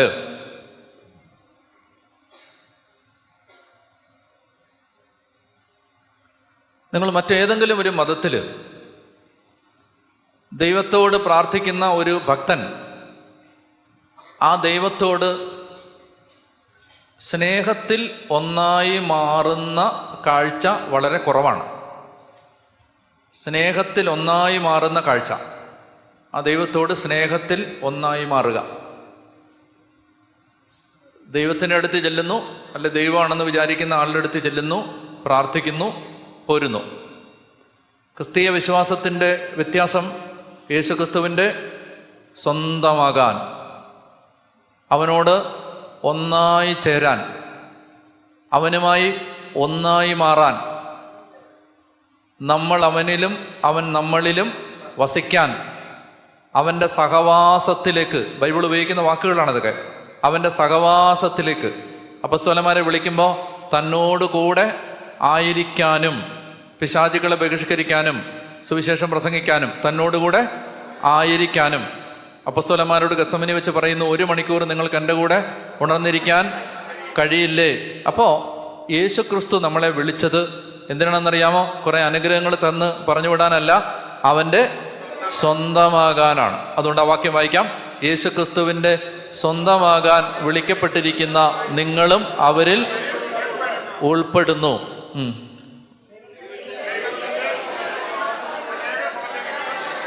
യേശുക്രിസ്തുവിൻ്റെ സ്വന്തമാകാൻ വിളിക്കപ്പെട്ടിരിക്കുന്ന നിങ്ങളും അവരിൽ ഉൾപ്പെടുന്നു. ദൈവത്തിൻ്റെ സ്നേഹഭാജനങ്ങളും വിശുദ്ധരാകാൻ വിളിക്കപ്പെട്ടവരുമായി റോമായിലുള്ള നിങ്ങൾക്കെല്ലാവർക്കും നമ്മുടെ പിതാവായ ദൈവത്തിൽ നിന്നും കർത്താവായ യേശുക്രിസ്തുവിൽ നിന്നും കൃപയും സമാധാനവും. ഓക്കെ, അപ്പോൾ വിശുദ്ധരാകാൻ, മറ്റൊന്നെന്താണ്? യേശുക്രിസ്തുവിൻ്റെ സ്വന്തമാകാൻ, മറ്റേത് വിശുദ്ധരാകാൻ. അപ്പോൾ ദൈവം നമ്മളെ വിളിച്ചിരിക്കും. അപ്പം നമ്മുടെ വിളി, അതിൻ്റെ 2 കാര്യങ്ങളാണ് പറയുന്നത്. ഒന്ന് യേശുക്രിസ്തുവിൻ്റെ സ്വന്തമാകാൻ, 2 വിശുദ്ധരാകാൻ. അപ്പോൾ ഇത്രയും കാര്യങ്ങൾ എത്ര വാക്യമായി? 7 വാക്യമായി. ഈ 7 വാക്യം പറഞ്ഞ കാര്യങ്ങൾ ഞാൻ ചുരുക്കി പറയാൻ പോവാണ്. നിങ്ങൾ തന്നെ പറയണം. ഒന്നാമത്തേത് പൗലോസ് അപ്പോസ്തലൻ്റെ സെൽഫ് ഇൻട്രൊഡക്ഷൻ. എത്ര കാര്യങ്ങൾ? 3 കാര്യങ്ങൾ. എന്തൊക്കെയാണ്? പറഞ്ഞോളൂ. യേശുക്രിസ്തുവിൻ്റെ അടിമ, അപ്പസ്തോലനാകാൻ വിളിക്കപ്പെട്ടവൻ, സുവിശേഷത്തിന് വേണ്ടി പ്രത്യേകം തിരഞ്ഞെടുക്കപ്പെട്ടവൻ. ഇനി അടുത്തത് എന്താണ് സുവിശേഷം? 2 കാര്യങ്ങൾ പറഞ്ഞു. ഇത് പഴയ നിയമത്തിൽ വിശുദ്ധ ലിഖിതങ്ങൾ വഴി നേരത്തെ മുൻകൂട്ടി വാഗ്ദാനം ചെയ്യപ്പെട്ടത് യേശുക്രിസ്തു എന്ന വ്യക്തിയെ സംബന്ധിക്കുന്നത്. മൂന്നാമത്തേത് പറഞ്ഞു എന്താണ്? യേശുക്രിസ്തുവിനെ കുറിച്ച് 2 കാര്യങ്ങൾ പറഞ്ഞു. His humanity, his divinity. അവൻ്റെ മനുഷ്യത്വത്തെക്കുറിച്ച് പറയാൻ എന്ത് പറഞ്ഞു? അവൻ്റെ മനുഷ്യാവതാരം. അവൻ്റെ ദൈവത്വത്തെക്കുറിച്ച് പറയാൻ എന്ത് പറഞ്ഞു? അവൻ്റെ ഉത്ഥാനം. ഇത്രയും കാര്യങ്ങൾ പറഞ്ഞു. ഇനി പൗലോസ് അപ്പോസ്തലൻ പറയുകയാണ്, നിങ്ങൾ അവൻ്റെ സ്നേഹഭാജനങ്ങളാകാൻ വിളിക്കപ്പെട്ടവരാണ്. നിങ്ങൾ 2 കാര്യങ്ങളാണ് നിങ്ങളെക്കുറിച്ച് പറയുന്നത്. എന്തൊക്കെയാണ്? യേശുക്രിസ്തുവിൻ്റെ സ്വന്തമാകാൻ വിളിക്കപ്പെട്ടവരും വിശുദ്ധരാകാനായി വിളിക്കപ്പെട്ടവരുമായ നിങ്ങൾ. വിശുദ്ധരാകാൻ യേശുക്രിസ്തുവിൻ്റെ അതായത് യേശുക്രിസ്തുവിൻ്റെ സ്വന്തമാകാൻ വിളിക്കപ്പെട്ടവർ, യേശുക്രിസ്തുവിൻ്റെ സ്നേഹഭാജനമാകാൻ വിളിക്കപ്പെട്ടവർ, വിശുദ്ധരാകാൻ വിളിക്കപ്പെട്ടവരുമായ നിങ്ങൾ. ഇത്രയും കാര്യങ്ങളാണ് ഈ 7 വാക്യങ്ങളിൽ പറയുന്നത്. ഇനി 8 മുതലുള്ള വാക്യങ്ങൾ വായിക്കാം. 8 മുതലുള്ള വാക്യങ്ങൾ: നിങ്ങളുടെ വിശ്വാസം ഭൂമിയിൽ എല്ലായിടത്തും പ്രകീർത്തിക്കപ്പെടുന്നതിനാൽ നിങ്ങൾക്കെല്ലാവർക്കും വേണ്ടി ആദ്യമേ ഞാൻ യേശുക്രിസ്തു വഴി എൻ്റെ ദൈവത്തിന് നന്ദി പറയുന്നു. അപ്പോൾ ഒന്നുകൂടെ വായിക്കാം.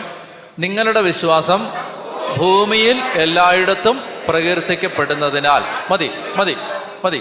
നിങ്ങളുടെ വിശ്വാസം ഭൂമിയിൽ എല്ലായിടത്തും. എങ്ങനെയാണ് ഭൂമിയിൽ എല്ലായിടത്തും റോമാസഭയുടെ വിശ്വാസം പ്രകീർത്തിക്കപ്പെട്ടോ? ഇല്ല. പൗലോസ് ഉദ്ദേശിക്കുന്നത് എന്താണ്? അന്ന് അദ്ദേഹം ഭൂമി എന്ന് ഉദ്ദേശിക്കുന്നത് റോമാ സാമ്രാജ്യമാണ്, റോമൻ സാമ്രാജ്യം. ആ റോമൻ സാമ്രാജ്യത്തിലെ എല്ലാ സ്ഥലത്തും റോമായിലുള്ള സഭയുടെ വിശ്വാസത്തെക്കുറിച്ച് ആളുകൾ സംസാരിക്കാറുണ്ടായിരുന്നു. അതാണ് അവിടെ ഉദ്ദേശിക്കുന്നത്. അപ്പോൾ വായിക്കാം. ഭൂമിയിൽ നിങ്ങളുടെ വിശ്വാസം ഭൂമിയിൽ എല്ലായിടത്തും പ്രകീർത്തിക്കപ്പെടുന്നതിനാൽ നിങ്ങൾക്കെല്ലാവർക്കും വേണ്ടി ആദ്യമേ ഞാൻ യേശുക്രിസ്തു വഴി എൻ്റെ ദൈവത്തിന് നന്ദി പറയുന്നു. നന്ദി പറയുന്നു. അടുത്ത വാക്യം: ഞാൻ നിങ്ങളെ ഇടവിടാതെ പ്രാർത്ഥനയിൽ സ്മരിക്കുന്നു എന്നതിന്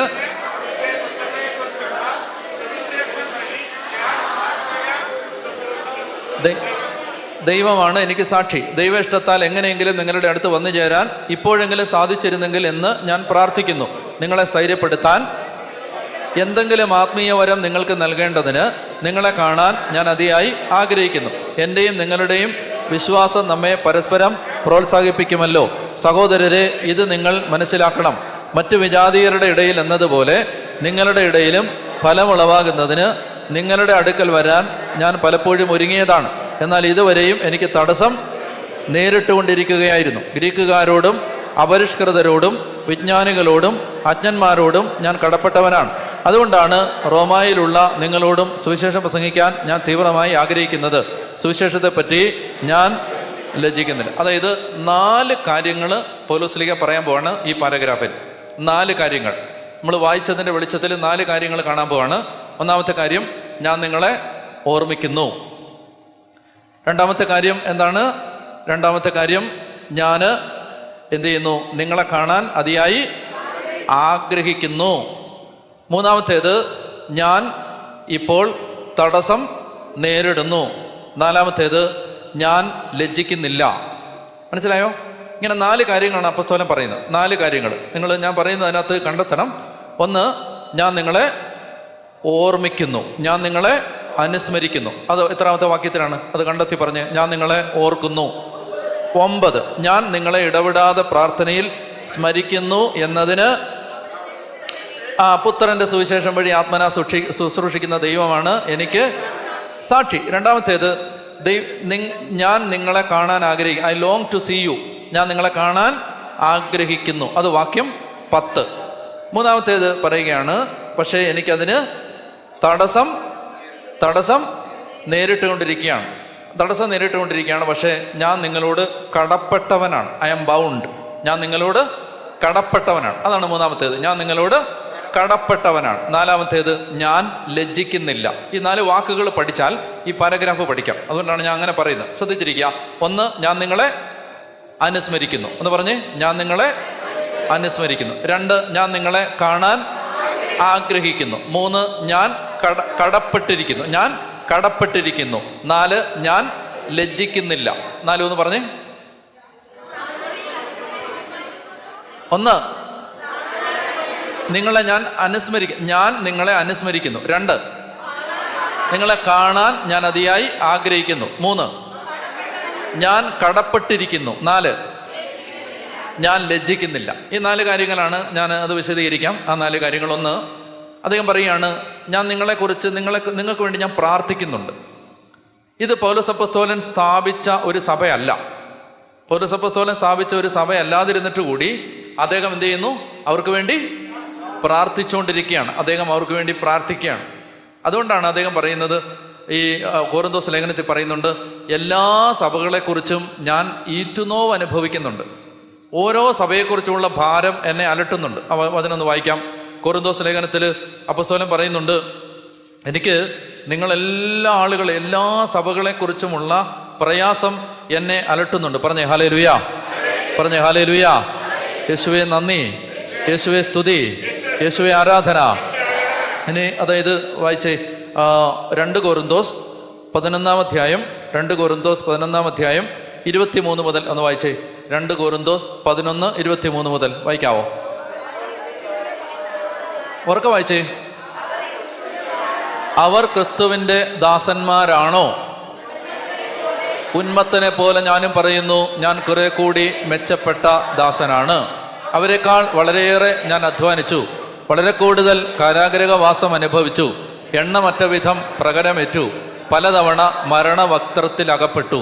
5 പ്രാവശ്യം യഹൂദരുടെ കൈകളിൽ നിന്ന് 1 കുറേ 40 അടി വീതം ഞാൻ കൊണ്ടു. 3 പ്രാവശ്യം വടികൊണ്ട് അടിക്കപ്പെട്ടു, ഒരിക്കൽ കല്ലെറിയപ്പെട്ടു, 3 പ്രാവശ്യം കപ്പലപകടത്തിൽപ്പെട്ടു, 1 രാത്രിയും 1 പകലും കടലിൽ ഒഴുകി നടന്നു. തുടരെയുള്ള യാത്രകൾക്കിടയിൽ നദികളിൽ വെച്ചും കൊള്ളക്കാരിൽ നിന്നും സ്വന്തക്കാരിൽ നിന്നും വിജാതീയരിൽ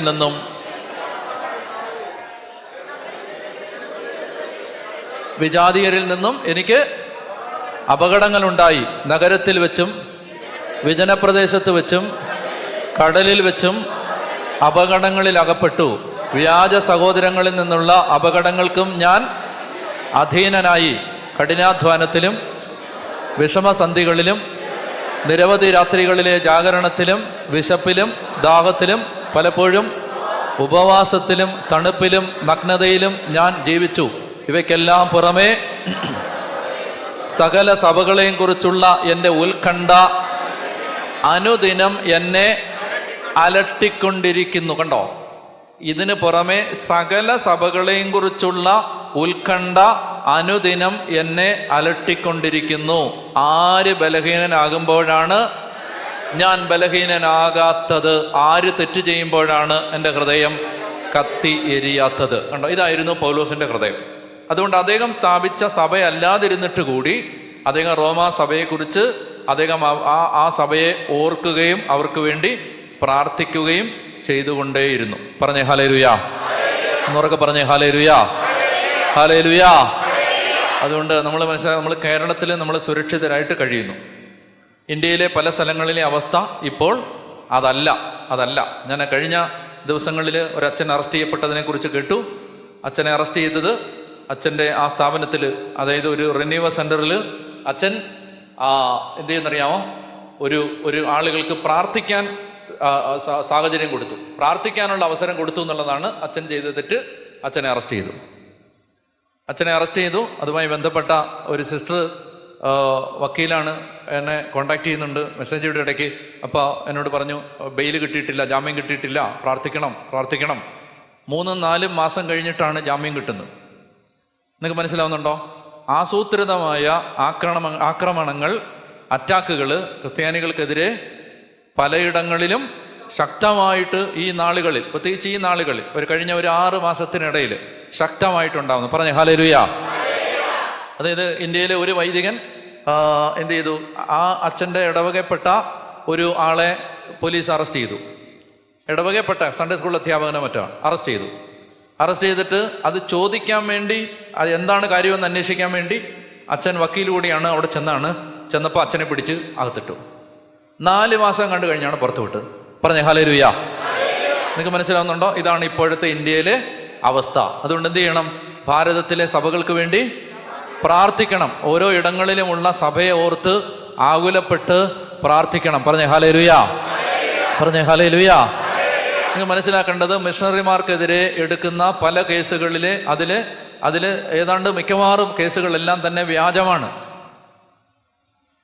കേസുകളെല്ലാം തന്നെ കള്ളക്കേസുകളാണ്. ഈ കള്ളക്കേസുകൾ എടുത്തിട്ട് അറസ്റ്റ് ചെയ്തിട്ട് ജാമ്യം കൊടുക്കത്തില്ല, മാസങ്ങൾ അവിടെ ഇട്ടിരിക്കും. എന്നിട്ട് എന്ത് ചെയ്യും? ഒടുവിൽ എല്ലാം കഴിഞ്ഞിട്ട് ഈ കേസുകളെല്ലാം വിചാരണ ഏതെങ്കിലും ഒരു കാലത്ത് 4 കൊല്ലമോ 5 കൊല്ലമോ ഒക്കെ കഴിഞ്ഞ് ഈ കേസ് വിചാരണ ചെയ്ത് കഴിയുമ്പോൾ മിഷണറിമാരെ വെറുതെ വിടും.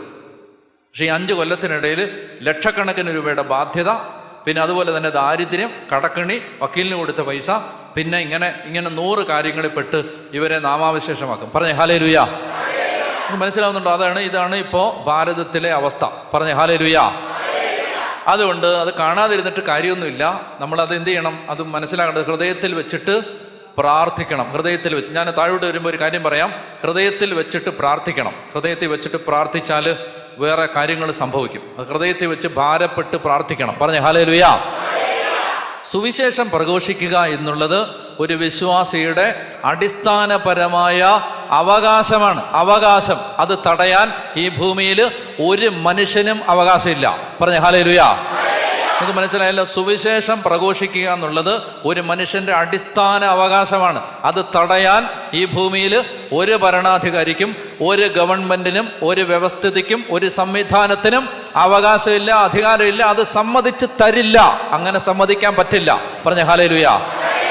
മനസ്സിലാവുന്നുണ്ടല്ലോ? അതായത് ഒരിക്കൽ നമ്മൾ ഒരു സത്യം അറിഞ്ഞാൽ അത് വിളിച്ചു പറയാനുള്ള അവകാശം ഈ ലോകത്ത് ഏത് മനുഷ്യനും ഉണ്ട്, ഏത് രാജ്യത്തും ഉണ്ട്, ഏത് സാഹചര്യത്തിലും ഉണ്ട്. അത് തടയാൻ ആർക്കും അവകാശമില്ല. മനസ്സിലായല്ലോ? അപ്പൊ അതുകൊണ്ട് അത് നമ്മൾ പറഞ്ഞുകൊണ്ടിരിക്കും. പറഞ്ഞേ ഹല്ലേലൂയ. ഇനി അത് തടഞ്ഞാൽ നമ്മൾ തല്ലാനൊന്നും പോവില്ല. എന്ത് ചെയ്യും? നമുക്ക് ചെയ്യാനുള്ളത് ഇത്രയേ ഉള്ളൂ. സാമ്രാജ്യങ്ങൾ തകിടം മറിയാൻ വിശ്വാസിയുടെ കയ്യിലുള്ള മാരകായുധം എന്ന് പറയുന്നത് പ്രാർത്ഥനാ പായകളാണ്. പ്രാർത്ഥനാ പായകൾ. മനസ്സിലാവുന്നുണ്ടോ? സാമ്രാജ്യങ്ങളെ വലിച്ച് താഴെയിടാൻ, മനസ്സിലായല്ലോ? ഔദ്ധത്യം പൂണ്ടിട്ട്, അഹങ്കാരം പൂണ്ടിട്ട് മനുഷ്യനെ ഞെരുക്കുന്ന ഭരണാധിപന്മാരെ വലിച്ച് താഴെയിടാൻ വിശ്വാസിയുടെ കയ്യിലുള്ള സംഹാരായുധം വോട്ട് ബാങ്ക് അല്ല, വോട്ടല്ല, പ്രാർത്ഥനയാണ്. പ്രാർത്ഥന. പറഞ്ഞ ഹല്ലേലൂയ. അതുകൊണ്ട് വിശ്വാസികൾ എന്നറിയാം, നമ്മൾ ഈ ദൈവം ചില കാര്യങ്ങൾ അനുവദിച്ചു കൊടുക്കുന്നതെന്നറിയാം, നമ്മൾ ഉണരാത്തത് കൊണ്ടാണ്. നമ്മളിങ്ങനെ ചത്ത് കിടക്കുന്നത് കൊണ്ടാണ് നമ്മുടെ തലയിൽ കയറി ആളുകൾ നിരങ്ങുന്നത്. നമ്മൾ വിശ്വാസി ചത്ത് കിടക്കുന്നത് കൊണ്ടാണ്. നമ്മളെ ഇത് ബാധിക്കുന്നില്ലല്ലോ, നമ്മുടെ വിഷയമല്ലല്ലോ ഇതൊന്നും. നമുക്ക് എങ്ങനെ നമ്മുടെ ഇങ്ങനെ അങ്ങോട്ടും ഇങ്ങോട്ടും 4 കാട്ടിക്കൂട്ടലുകൾ കാണിച്ചിട്ട് നമ്മുടെ കാര്യങ്ങൾ നടന്നിട്ട് നമ്മുടെ റേഷൻ കാർഡ് ശരിയാക്കി അരി വാങ്ങിച്ച് ജീവിക്കാം. ഇതിനപ്പുറത്ത് നമുക്കൊരു കൺസേൺ ഉണ്ടാവുന്നില്ലല്ലോ. അതുകൊണ്ടാണ് ഈ നാട്ടിലുള്ള സകല ആളുകളും നമ്മുടെ തലയിൽ കയറി നിരങ്ങുന്നത്. പറഞ്ഞേ ഹല്ലേലൂയ. അപ്പൊ അതുകൊണ്ട് മനസ്സിലാവേണ്ടത് എന്തറിയാം? ഇത് സഭകളെ കുറിച്ച് അപ്പസ്തോലൻ ഭാരപ്പെട്ടു, അദ്ദേഹം ആകുലപ്പെട്ടു. സഭകളെ കുറിച്ച് അദ്ദേഹത്തിന് ആകുലത ഉണ്ടായി. സഭകളെ കുറിച്ചുള്ള ആകുലത അദ്ദേഹത്തെ വേട്ടയാടി. അപ്പൊ അതുകൊണ്ട് നമ്മൾ എന്ത് ചെയ്യുന്നറിയാം? നമ്മളിങ്ങനെ ഉണ്ടു ഉറങ്ങുകയും കഴിയരുത്. അവനവന്റെ കാര്യം മാത്രം ഇങ്ങനെ അന്വേഷിച്ച് ഉണ്ടു ഉറങ്ങുകയും കഴിയരുത്. സഭകളെ കുറിച്ച് ആകുലപ്പെടണം. അപ്പോസ്തലൻ പറയാണ് ആരെക്കുറിച്ച്? അത് ഓരോ സഭകളെ കുറിച്ച്. ഇതിനെല്ലാം പുറമെ ഓരോ സഭകളെ കുറിച്ചുള്ള വേദന എന്നെ അനുദിനം അലട്ടിക്കൊണ്ടിരുന്നു. ആര് ബലഹീനനാകുമ്പോഴാണ് ഞാൻ ബലഹീനനാകാത്തത്? ആര് വേദന സഹിക്കുമ്പോഴാണ് എൻ്റെ ഹൃദയം കത്തിയെരിയാത്തത്? അപ്പോൾ വായിച്ചേ, അടുത്ത വാക്യം വായിച്ചേ. റോമാലേഖനത്തിൽ ഞാൻ നിങ്ങൾക്ക് വേണ്ടി എന്താണ്? ഒന്നാമത്തേത്, ഞാൻ നിങ്ങൾക്ക് വേണ്ടി. നിങ്ങൾ ചുമ്മാ ഉറങ്ങി കിടക്കാണ്. ഞാൻ നിങ്ങൾക്ക് വേണ്ടി പ്രാർത്ഥിക്കുന്നു. ഞാൻ നിങ്ങൾക്ക് വേണ്ടി പ്രാർത്ഥിക്കുന്നു. ഞാൻ നിങ്ങളെ ഓർമ്മിക്കുന്നു. ഞാൻ നിങ്ങൾക്ക് വേണ്ടി പ്രാർത്ഥിക്കുന്നു. അതാണ് ഒന്നാമത്തേത്. രണ്ടാമത്തെ എന്താണ്?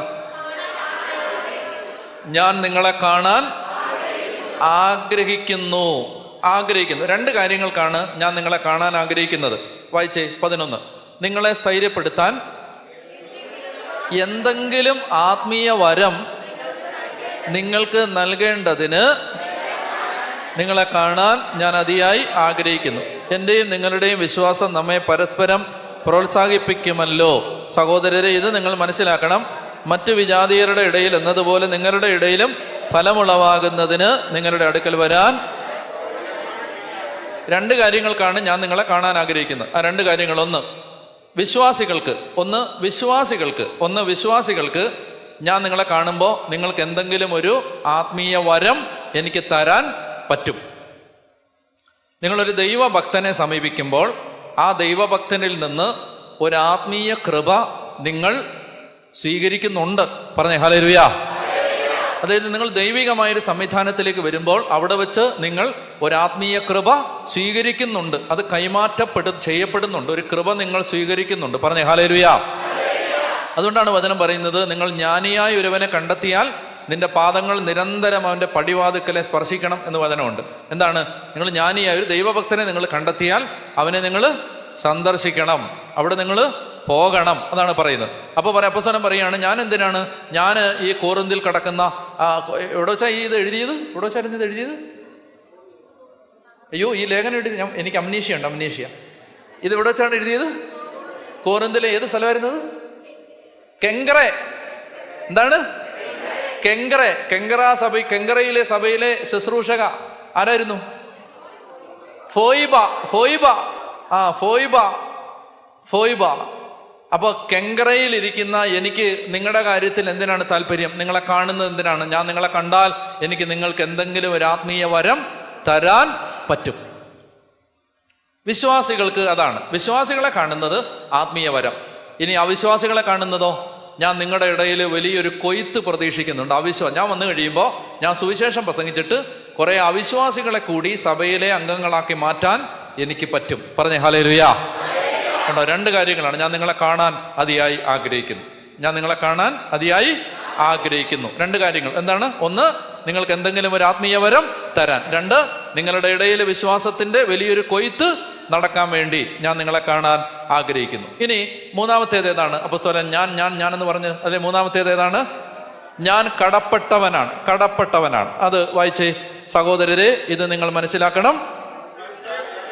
മറ്റു വിജാതീയരുടെ ഇടയിൽ എന്ന പോലെ നിങ്ങളുടെ ഇടയിലും ഫലമുളവാകുന്നതിന് നിങ്ങളുടെ അടുക്കൽ വരാൻ ഞാൻ പലപ്പോഴും ഒരുങ്ങിയതാണ്. എന്നാൽ ഇതുവരെയും എനിക്ക് തടസ്സം നേരിട്ടുകൊണ്ടിരിക്കുകയായിരുന്നു.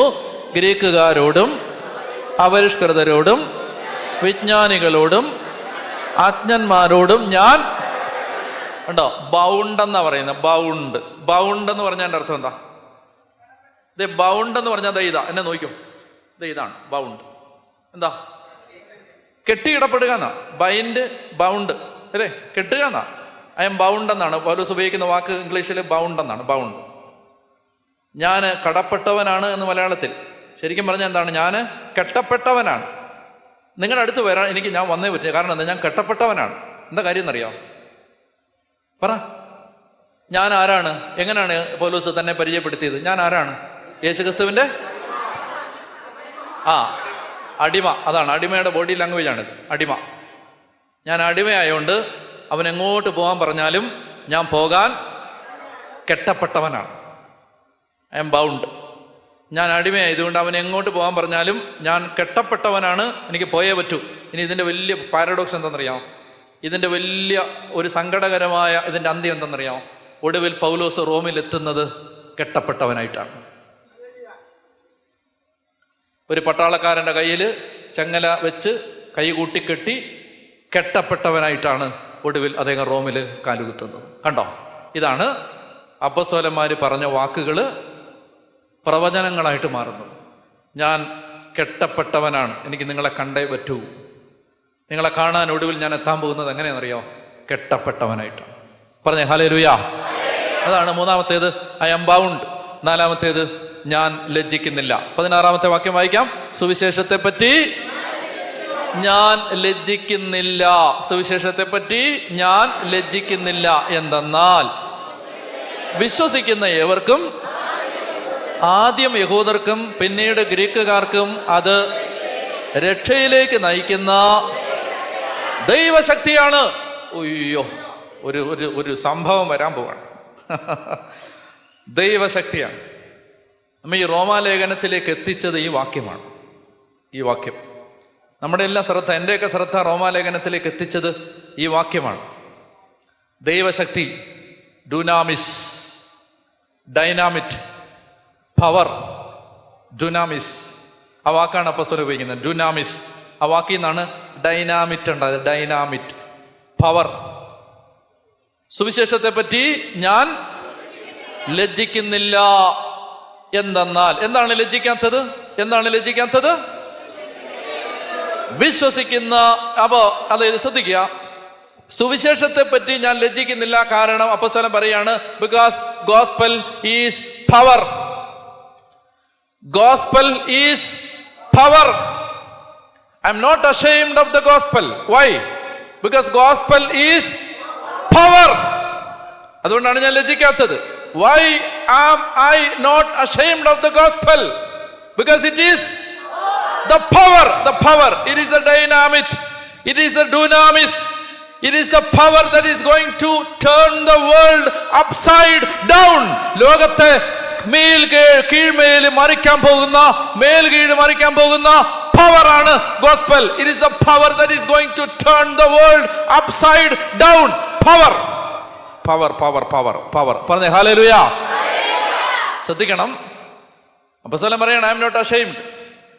തെരുവിൽ, സ്ട്രീറ്റിൽ, ജയിലിൽ, പാടവരമ്പുകളിൽ, ഇടവഴികളിൽ, പാതയോരങ്ങളിൽ, തിരക്കേറിയ തെരുവീഥികളിൽ, വീടുകളിൽ, സിനഗോഗുകളിൽ, പള്ളികളിൽ സുവിശേഷം പറയാൻ ഞാൻ ലജ്ജിക്കുന്നില്ല. Because it is the power of God in action. Power. പറഞ്ഞ ഹല്ലേലൂയ. അതിനകത്ത് പവറാണ്. അത് പറയുമ്പോൾ തന്നെ പവറാണ്. എന്താണ് അതിനകത്ത്? പവറാണത്. Power. Power of God in action. പവറാണ്. സുവിശേഷത്തെ പറ്റി ഞാൻ ലജ്ജിക്കുന്നില്ല. ഒരു കാര്യം പറയട്ടെ, വിശ്വാസികളുടെ ഇടയിൽ ആരെങ്കിലും സുവിശേഷത്തെക്കുറിച്ച് ലജ്ജിക്കുന്നുണ്ടെങ്കിൽ ആ വ്യക്തി നിർഭാഗ്യമെന്ന് പറയട്ടെ, ഈ പവർ അനുഭവിച്ചിട്ടില്ലാത്തത് കൊണ്ടാണ്. നിർഭാഗ്യമെന്ന് പറയട്ടെ.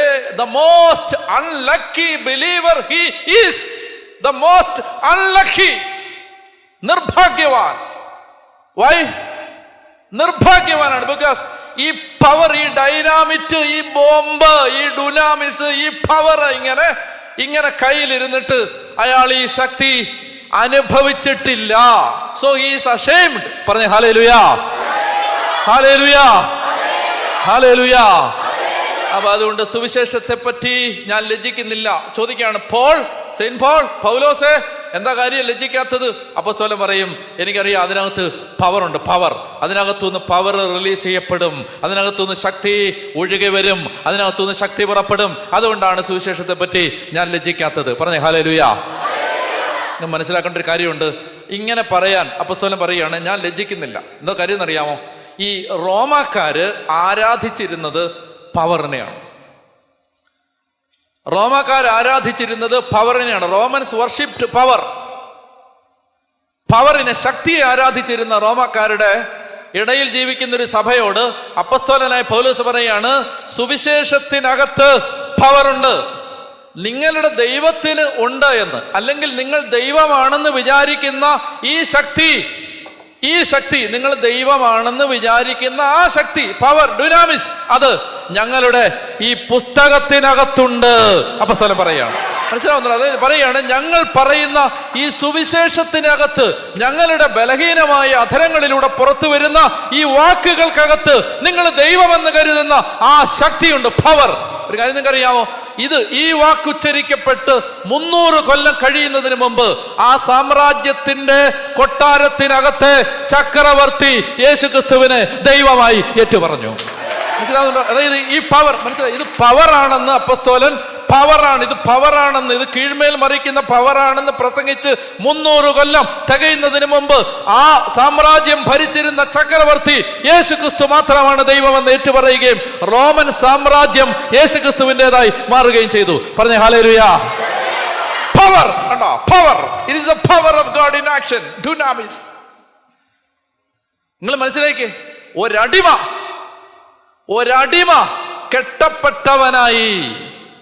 ഒരടിമ കെട്ടപ്പെട്ടവനായി ആ സാമ്രാജ്യത്തിൽ ചെന്ന് കാലുകുത്തി 300 കൊല്ലം കഴിയും മുമ്പ് അവിടുത്തെ രാജാവ് യേശുക്രിസ്തുവിനെ ദൈവമായിട്ട് ഏറ്റുപറഞ്ഞു. പറഞ്ഞു ഹല്ലേലൂയ.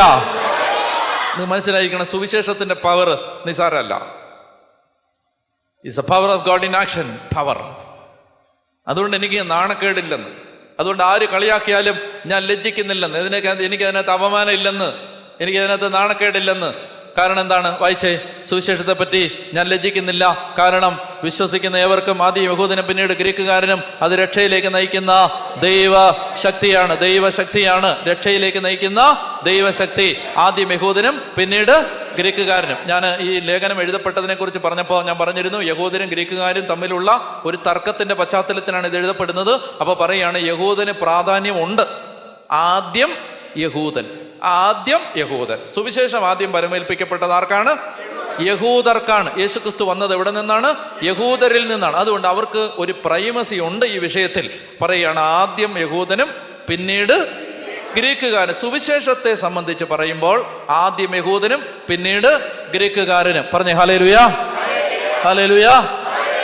ഇനി പറയാണ്, ഇത് രക്ഷയിലേക്ക് നയിക്കുന്ന ദൈവശക്തിയാണ്. ഇനി ഈ രക്ഷയിലേക്ക് നയിക്കുന്ന ഈ ദൈവശക്തിയെക്കുറിച്ച് അദ്ദേഹം പറയാണ്, അതിൽ എന്ത് ചെയ്യുന്നു? വിശ്വാസത്തിൽ നിന്ന് വിശ്വാസത്തിലേക്ക് നയിക്കുന്ന ദൈവത്തിൻ്റെ നീതി വെളിപ്പെട്ടിരിക്കുന്നു. ദൈവത്തിൻ്റെ നീതി വെളിപ്പെട്ടിരിക്കുന്നു. നീതിമാൻ വിശ്വാസം വഴി ജീവിക്കുമെന്ന്. അപ്പോൾ 2-3 വാക്കുകൾ ശ്രദ്ധിക്കണം. ഇനി ഈ ലേഖനത്തിൽ പറയാൻ പോകുന്ന മുഴുവൻ കണ്ടന്റും ഈ 3 വാക്കുകളിൽ സംഗ്രഹിക്കുകയാണ് അപ്പോസ്തലൻ. ഇത് തീം സ്റ്റേറ്റ്മെന്റ് ആണ്. അതായത് ഇനി പറയാൻ പോകുന്ന വിഷയം എന്താണെന്നുള്ള കണ്ടന്റ് സമ്മറി സ്റ്റേറ്റ്മെന്റ് ആണ് ഈ പറയുന്ന സെന്റൻസ്. എന്താണ്? വിശ്വാസത്തിൽ നിന്ന് സുവിശേഷത്തെ പറ്റി ഞാൻ ലജ്ജിക്കുന്നില്ല. എന്തെന്നാൽ അത് രക്ഷയിലേക്ക് നയിക്കുന്ന ദൈവശക്തിയാണ്. വിശ്വാസത്തിൽ നിന്ന് വിശ്വാസത്തിലേക്ക് നയിക്കുന്ന ദൈവനീതി അതിൽ വെളിപ്പെടുത്തപ്പെട്ടിരിക്കുന്നു. നീതിമാൻ വിശ്വാസം വഴി ജീവിക്കും. നന്നായിട്ടൊന്ന് ശ്രദ്ധിച്ചിരുന്നേ. നമ്മൾ ശ്രദ്ധിക്കേണ്ട, മനസ്സിലാക്കേണ്ട വാക്കുകൾ: 1 സുവിശേഷം, 2 വിശ്വാസം, 3 രക്ഷ, 4 ദൈവനീതി. സുവിശേഷത്തെ പറ്റി ഞാൻ ലജ്ജിക്കുന്നില്ല. എന്തെന്നാൽ അത് രക്ഷയിലേക്ക് നയിക്കുന്ന ദൈവശക്തിയാണ്. അതിൽ വിശ്വാസത്തിൽ നിന്ന് വിശ്വാസത്തിലേക്ക് നയിക്കുന്ന ദൈവത്തിൻ്റെ നീതി വെളിപ്പെട്ടിരിക്കുന്നു. അപ്പോൾ സുവിശേഷം, രക്ഷ, വിശ്വാസം, ദൈവനീതി. വിശദമായിട്ട് ദൈവം അനുവദിച്ചാലും ഞാൻ അടുത്ത മാസം പറയാം. ദൈവനീതി നല്ല നന്നായിട്ട് മനസ്സിലാക്കേണ്ട ഒരു വിഷയമാണ്. അത് മനസ്സിലാക്കിയാലേ മുന്നോട്ട് പോകാൻ പറ്റൂ. ഇനി എന്താണ് ദൈവനീതി? അപ്പൊ ദൈവനീതി മനസ്സിലാക്കാൻ നമ്മൾ 2 കാര്യങ്ങൾ. ഒന്ന്, ഇങ്ങോട്ട് നോക്കി, എന്നെ നന്നായിട്ട് ശ്രദ്ധിച്ചിരുന്നു, വേറെ എങ്ങോട്ട് നോക്കരുത്. ദൈവനീതി, ദൈവത്തിൻ്റെ നീതി, ദൈവത്തിൽ നിന്നുള്ള നീതി.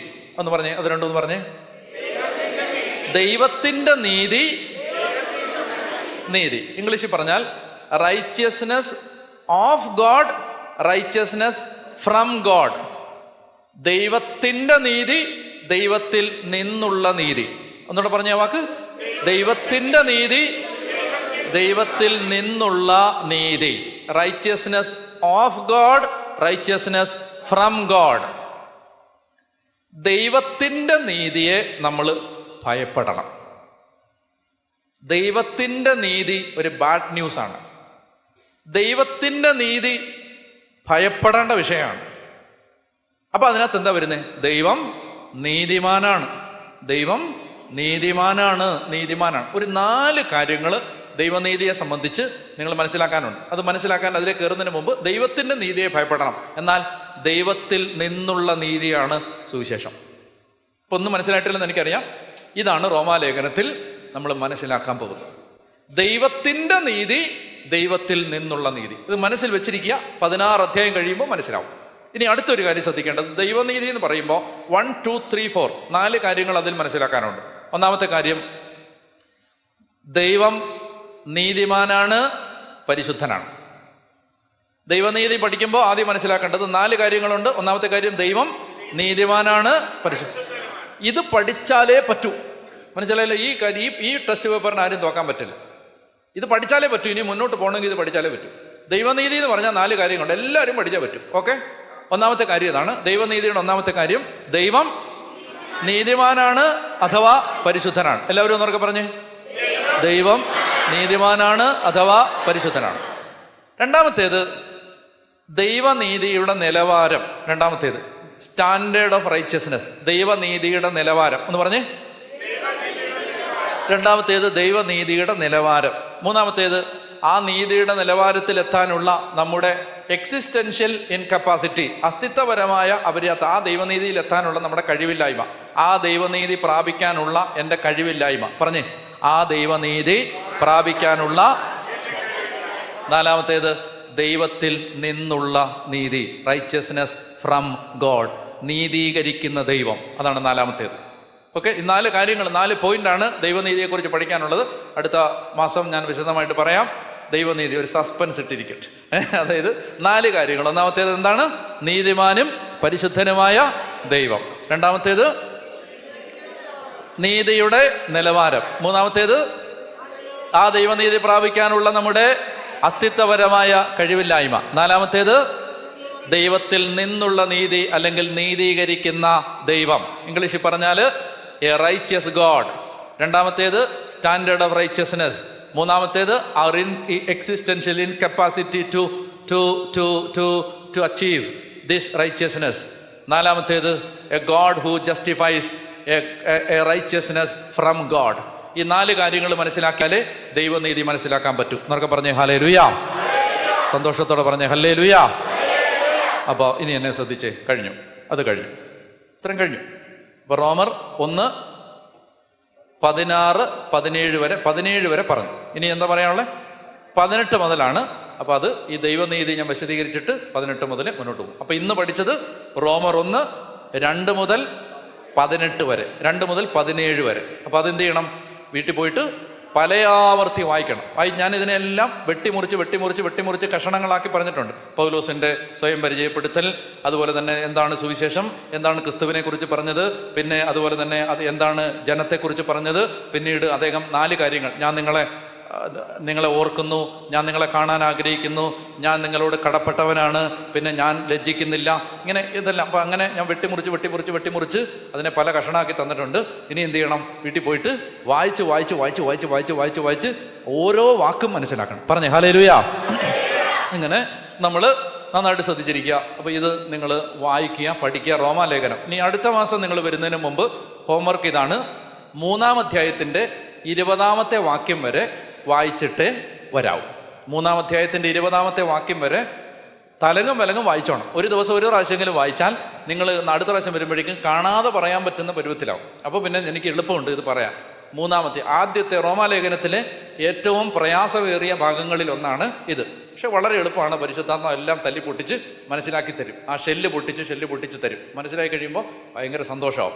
അപ്പോൾ അതുകൊണ്ട് നന്നായിട്ട് വായിച്ചിട്ട് വരിക ആണ് ഒരു കാര്യം പറയാനുള്ളത്.